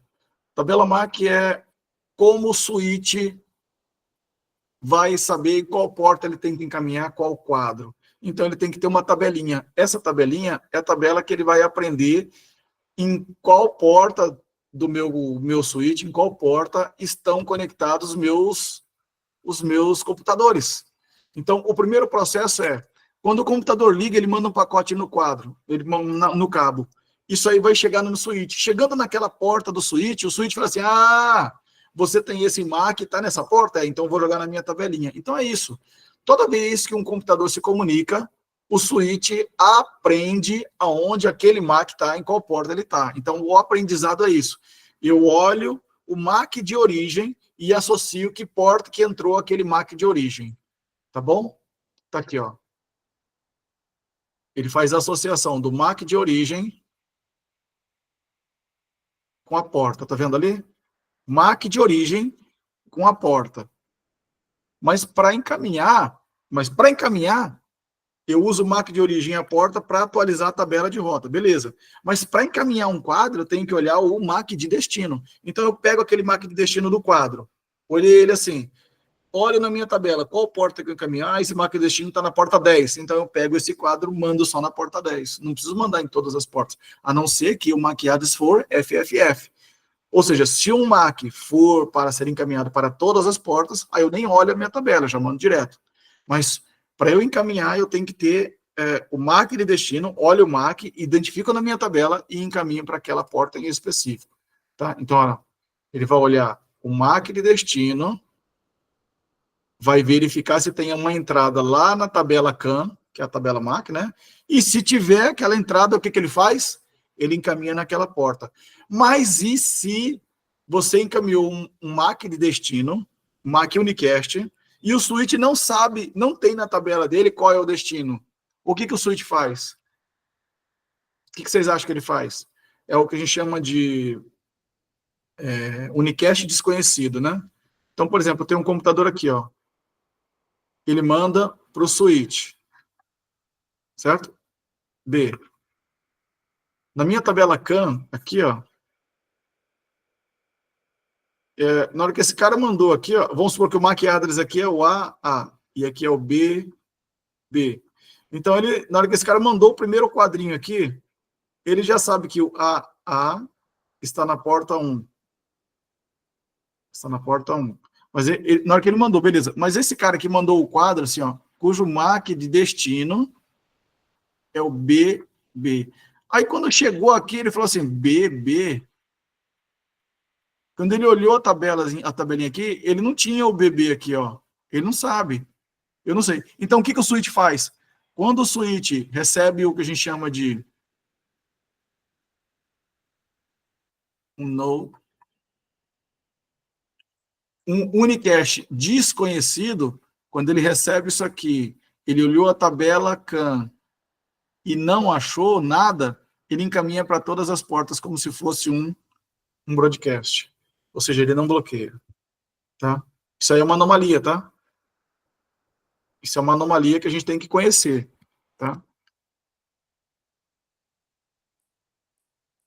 E tá aqui. Como é que a gente faz a filtragem de quadros? A filtragem de quadro no switch é exatamente por isso. Ó. Então, o A mandou um pacote com o MAC de destino 000D. Beleza. Quando chega aqui, ó, na porta do meu switch, quando isso aqui chega aqui na porta do meu switch, ele viu lá. Qual que é o campo aqui? 000D. Tem o resto, né? Mas aqui é só para facilitar. Ele vai olhar a tabela CAN. Eu tenho 000D? Tenho. Que porta aqui é? 4. Então, eu pego esse 4 aqui, pego esse quadro e encaminho lá para a porta 4 para descer. Veja que B e C não escutaram minha conversa. Ou seja, o quadro meio que foi filtrado. Então, é como se eu tivesse um cabo ligando o A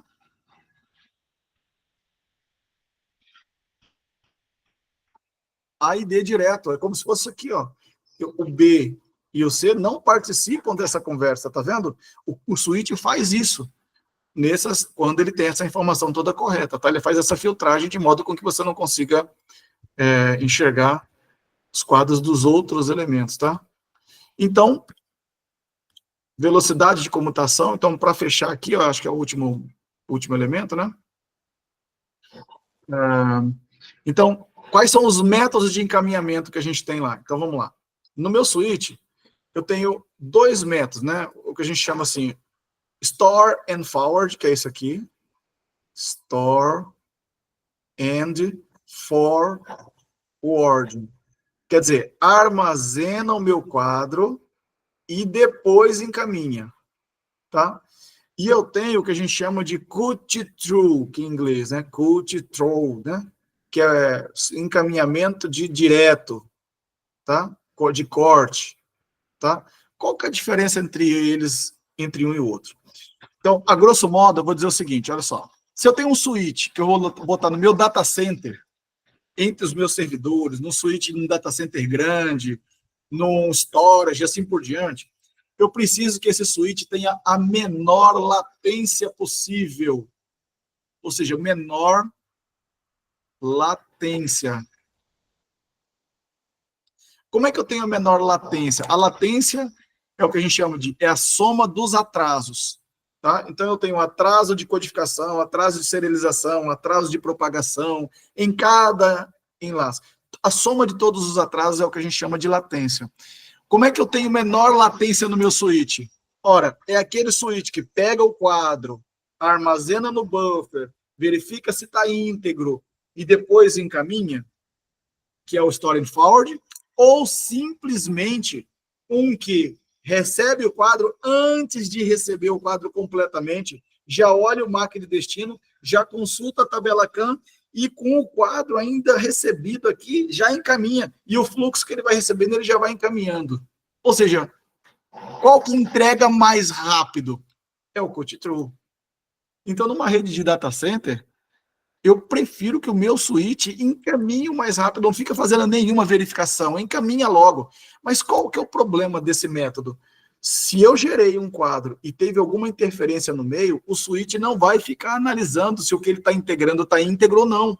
Ele encaminha para frente, eu só encaminho. Se tiver errado, lá na ponta que vai ver que está errado. Quer dizer, eu encaminho o mais rápido possível. Agora, numa rede de data center, todo o teu cabeamento está bem arrumadinho, está bem estruturado, está bem planejado, ou seja, a capacidade de você ter interferência é mínima. Logo, em uma rede de data center, você prefere switches com o método de encaminhamento cut-through, o mais rápido possível. Agora, aquele switch que fica lá na sua sala, no teu trabalho, assim por diante. Eu preciso que ele seja rápido, preciso, mas o que eu preciso é o seguinte, que os quadros que são encaminhados para eles, que sejam íntegros, porque eu posso estar surgindo alguma interferência, pode estar pedindo alguma coisa no meio do caminho. Eu não consigo, por exemplo, aí no hospital, no escritório, a gente não consegue, por exemplo, identificar por onde que cada um dos, sei lá, você tem 300 computadores, cada um dos 300 cabos está passando em calha, se teve alguma modificação, se um cara da obra foi lá e modificou alguma coisa, passou um reator do lado, está atrapalhando. Eu não tenho como analisar 300 cabos numa rede de 300 computadores ou 1.000 cabos numa rede de 1.000. Então, o que eu faço? Para garantir que cada transmissão em cada enlace fique mais seguro, cara do céu, eu prefiro que o switch receba o quadro, calcule o FCS, o CRC, verifique se está limpo. Se não tiver, descarta ali na ponta. Se tiver limpo, manda para frente, tá? Então, basicamente é isso, né? Deixa eu ver aqui o que tem mais. Tá aqui, ó. Aí, do cut-through, que eu estava explicando para vocês, olha só, nós temos dois tipos ainda. O cut-through é o método que eu estava dizendo para você de menor latência, tá? Do método, você tem o avanço rápido e você tem o no fragment, tá? Então, assim, ó, o avanço rápido é o que ele coloca, oferece o menor nível de latência, encaminhando imediatamente um quadro, né, não é um pacote ainda, após a leitura do endereço de destino. Ele bate o olho no... Chegou o quadro, viu o endereço de destino, chequei na minha tabela CAN qual porta que é, ele já encaminha, ele já faz a ligação direto. Certo? É o que ele chama aqui, ó, do cut-through, do método cut-through, é o que ele chama de fast forward, tá? Então, você tem o cut-through, você tem o fast forward e você tem o no fragment, tá? Então, o no fragment, esse aqui, ele só olha o MAC de destino. Olhei o MAC, já sei qual porta que é, o fluxo que estiver entrando aqui eu já vou encaminhando, ou seja, é a menor latência possível. Já o no fragment, que é um subtipo do cut-through, ele também tem uma baixíssima, né? Ele tem uma baixíssima, assim, uma latência baixa. Ele também tem uma integridade de comutação e tal, mas a questão dele é a seguinte, ele recebe primeiro os 64 bytes do quadro, eu não preciso receber o 1500 ou 1518, eu não preciso receber tudo. Eu olho só os primeiros 64 e verifico se está correto os 64 bytes. Certo? Eu não faço o CRC do quadro completo, faço só dos primeiros 64. Se bateu, o que eu faço? Mando para frente. Ou seja, ele analisa rápido, sem fragmentos, né? Tipo assim, ele só olha o primeiro 64 bytes, tá? Então, você garante que não teve uma colisão, você garante que o quadro que você está encaminhando é legal, e é o meio termo entre o store and forward e o cut through. O meio termo entre eles é o no fragment, tá? E o método mais rápido é o fast forward. Então, são os 3 jeitos que um switch trabalha. Então, recapitulando, quais são os métodos que o switch trabalha? Ele recebeu um quadro, ele pega esse quadro, joga no buffer, faz um CRC completo, tá íntegro, tá? Só aí eu vou verificar qual porta que eu vou encaminhar. Recebi o quadro, verifiquei a integridade. Não está íntegro? Descarta o quadro. Esse é o método store and forward. 2, cut through.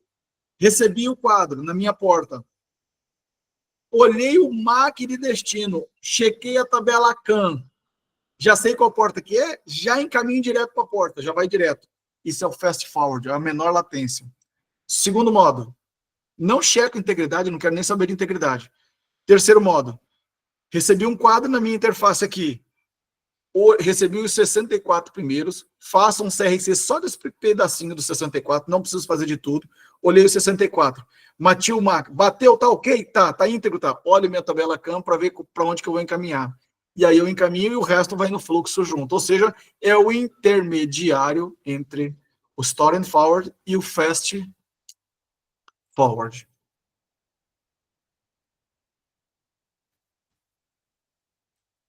Buffer. O buffer tem switches que tem memória por porta e memória compartilhada.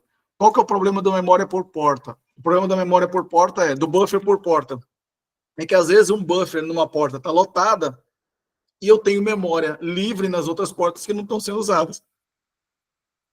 A vantagem é que aquela memória, aquela buffer é dedicada para aquela porta. A desvantagem é que ela não é compartilhada, então eu posso ter memória, eu posso precisar de memória, eu ter mais memória, mas não poder usar porque cada buffer é de cada porta. Então, normalmente você não tem mais switches hoje em dia com buffer por porta. Hoje em dia a gente só tem o buffer compartilhado. Você tem um buffer, vou recebendo por porta, vou jogando naquele buffer, caso tenha congestionamento. Lembra? Se eu tenho um switch, se o meu switch, olha só, se o meu switch tem um fabric capaz de comutar todas as portas, eu não tenho congestionamento na minha rede. Ou seja, o que eu estou dizendo para você? Se eu tenho um switch de 24 portas gigabit, mais 2 portas de 10 gigabit. Se o meu switch fabric for 24, 48, 24 vezes 2, 48. 2, 20. Se eu tiver um switch fabric de 68 gigabits, ou seja, full duplex, indo e vindo, de 68, não, 88, né? 20, aqui é 40. 88. Se eu tiver um switch fabric de 88 GB num switch de 24 GB, mais 2 de 10 GB, se eu tiver um switch fabric de 88, eu não tenho congestionamento no switch. Porque pode entrar o que for aqui, pode sair o que for aqui, entrar em saída e entrada em todas as portas, que eu não tenho congestionamento no meu switch. Onde que eu vou ter congestionamento? No switch, não. Normalmente, o congestionamento que você vai ter lá no roteador. Tá? Então, mas nos switches que são mais em conta, que eu não tenho um switch fabric da mesma velocidade das minhas portas, aí você vai precisar de uma memória compartilhada, porque caso eu receba mais do que eu consigo encaminhar, eu tenho que guardar isso em algum lugar para depois livrar o tempo e eu ir despachando, certo? Então, isso aqui está uma ideia também do que ele está colocando aqui como comutação assimétrica. O que é comutação assimétrica? Existem dois tipos de switch.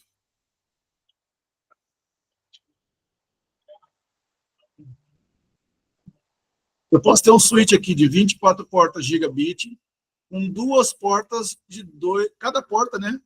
Duas portas gigabit. E eu posso ter 24 gigabit aqui, com duas portas, cada uma de 10 gigabit. Percebam que as portas de usuário é 1 giga. As portas que eu conecto em outro switch é 10 giga. Então, as portas de uplink são maiores do que as portas de downlink. As portas aqui de uplink é igual, na mesma velocidade das portas de downlink. Então, esse switch aqui é o que a gente chama de switch simétrico. E esse switch aqui é o que a gente chama de switch assimétrico. Ou seja, quando as portas de uplink forem maiores do que as portas de usuário, ele é um assimétrico. Quando as portas do uplink forem igual à porta do switch, então é o que a gente chama de switch simétrico. Nos switches simétricos, normalmente a taxa de encaminhamento, a porta de uplink vai ser uma porta de gargalo, né? Porque eu entrego 24 GB aqui e eu vou precisar encaminhar esses 24 GB naquela porta de uplink lá, que é 1 GB. Então eu vou ter um congestionamento ali naquela porta, natural. Eu também tenho no assimétrico do 10 GB, mas a probabilidade de acontecer ali o congestionamento é muito menor. Então, nesse caso, você vai fazer o uso da memória compartilhada muito mais do que num switch assimétrico. Full duplex e duplex, a gente já viu, né, isso aí. Então, toda a rede que você estiver conectando com switch, acima de, fecha a internet para cima, já é full duplex, tá? E o half duplex, que é o que a gente tem. O problema do half duplex é que a gente tem colisão, né? Então, no full duplex eu não tenho colisão nativamente, tá? Então, aqui, o que é o Alto Midix? O Alto Midix lembra, quando eu conecto equipamentos de cabo direto e o cabo que nós vimos na aula passada. Nós temos o cabo direto e o cabo crossover, lembra? Então, quando eu coloco um cabo de rede, uma NIC, cabo de rede, um computador conectado em outro computador, é camada 1, camada física com camada física. Então, o cabo aqui é crossover. Se eu tenho um cabo de computador, camada 1, e quero me conectar num switch, um switch é um equipamento de camada 2, porque ele entende maquiadas. Então, aí o cabo é direto. Se eu tenho um switch de camada 2 que quer se comunicar num roteador de camada 3, então o cabo é direto. Se eu vou ligar um roteador, ou seja, camada 1 com camada 1, cabo, camada 2 com camada 2, switch com switch, cabo crossover. Roteador com roteador, cabo crossover. Agora, de 1 para 2, de 1 para 3, de 2 para 3 é o cabo direto. Lembra? Então, eu preciso que o cabo seja feito de um lado T568A, T568B, crossover, tá? Que é isso daqui, ó. Esse aqui é isso. De um lado é um, de um lado é outro. E esse aqui é quando os dois é igual. Ou é o A de um lado, ou é o A do outro, ou o B de um outro, ou o B do outro. T568, T568. Tanto faz, o A ou o B. Esse aqui é o direto. Esse aqui é quando é o A de um lado, é o B do outro, é o inverso. Beleza, entendido isso. Agora, o que é o Alto Midix? Se o meu switch aqui tiver o Alto Midix e esse aqui tiver o Midix, e você colocar um cabo direto, ele automaticamente reprograma o cabo, os pinos, para funcionar como cabo cruzado. Ou seja, eu não preciso mais me preocupar com a camada física. Beleza? É isso que o Alto Midix faz, tá? Então é bacana essa funcionalidade, né? Então a gente tem que deixar. E com isso, a gente fecha, então daí sim, agora a gente fecha essa unidade. Como sugestão agora de estudo para vocês, é importante que... Cadê? Aqui, ó. É importante que vocês aqui, ó, façam esses módulos aqui. O que é o módulo? O módulo é como se fosse perguntas, ó. Perguntas e respostas. Tá vendo aqui, ó? Ó. Quais as duas características descrevem a tecnologia Ethernet? Aí você, pá, entendeu? Pergunta 2. Qual alternativa descreve uma característica dos endereços MAC? E aí você vai lendo e vai fazendo, tá? Então aqui, se não me engano, são quantas perguntas? Ó, bacana, ó, tem 14 perguntas, tá vendo? Então, se você tiver algum erro, errou, volta no manual, dá uma lida e relembra o estudo, tá? Tudo que eu expliquei para vocês tá aqui nesse material, bem explicadinho, bem detalhado, com todas as informações, com tudo que você precisa aí para fazer. Ainda, cada um desses elementos, por exemplo, quadro, né? Eu tenho aqui alguns laboratórios para serem feitos aqui, ó, laboratório de Wireshark, ó, 7.2, ó, tá vendo? Um laboratório no PACT3 para fazer, ó. Ou não, né? Aqui, ó, 7.4. 7.4 eu acho que não tem nada, né? Ah, tem aqui, ó. Ó, verifique, ó. Ó, também tem, ó, um passo a passo, umas 3, 4 perguntinhas, tá vendo? O importante é que vocês façam o uso da plataforma, não só fica dependendo dessa aula que eu tô... Essa aula é para dar uma introdução no assunto, para que as coisas fiquem mais claras, mas a compreensão vai acontecer de fato quando vocês lerem o material, fizerem esses exercícios, tá? Então, só para finalizar a aula de hoje, lembrando que, então, de fato, hoje nós fechamos, então, ao módulo 5, já vai ser liberado a partir de agora, eu vou terminar a aula aqui, já vou liberar o exame do módulo do 4 ao 7, tá? E eu vou ampliar para a semana que vem. Então, para a semana que vem, quem não fez o módulo, essa prova vai estar disponível a prova para fazer, e mais a prova do 4 ao 7. Veja, já está acumulando, hein? Então, no dia 21, a gente já começa, no dia 27, a gente já começa a camada de rede para cima, tá? Pessoal, alguma dúvida? Alguma sugestão? Desculpa, eu peço desculpa que hoje a aula foi muito extensa, né?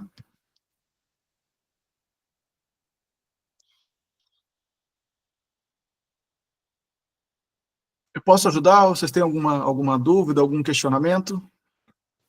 Então, eu vou fechar aqui a gravação da aula, aí qualquer coisa vocês me perguntam depois, tá? Essa é a gravação.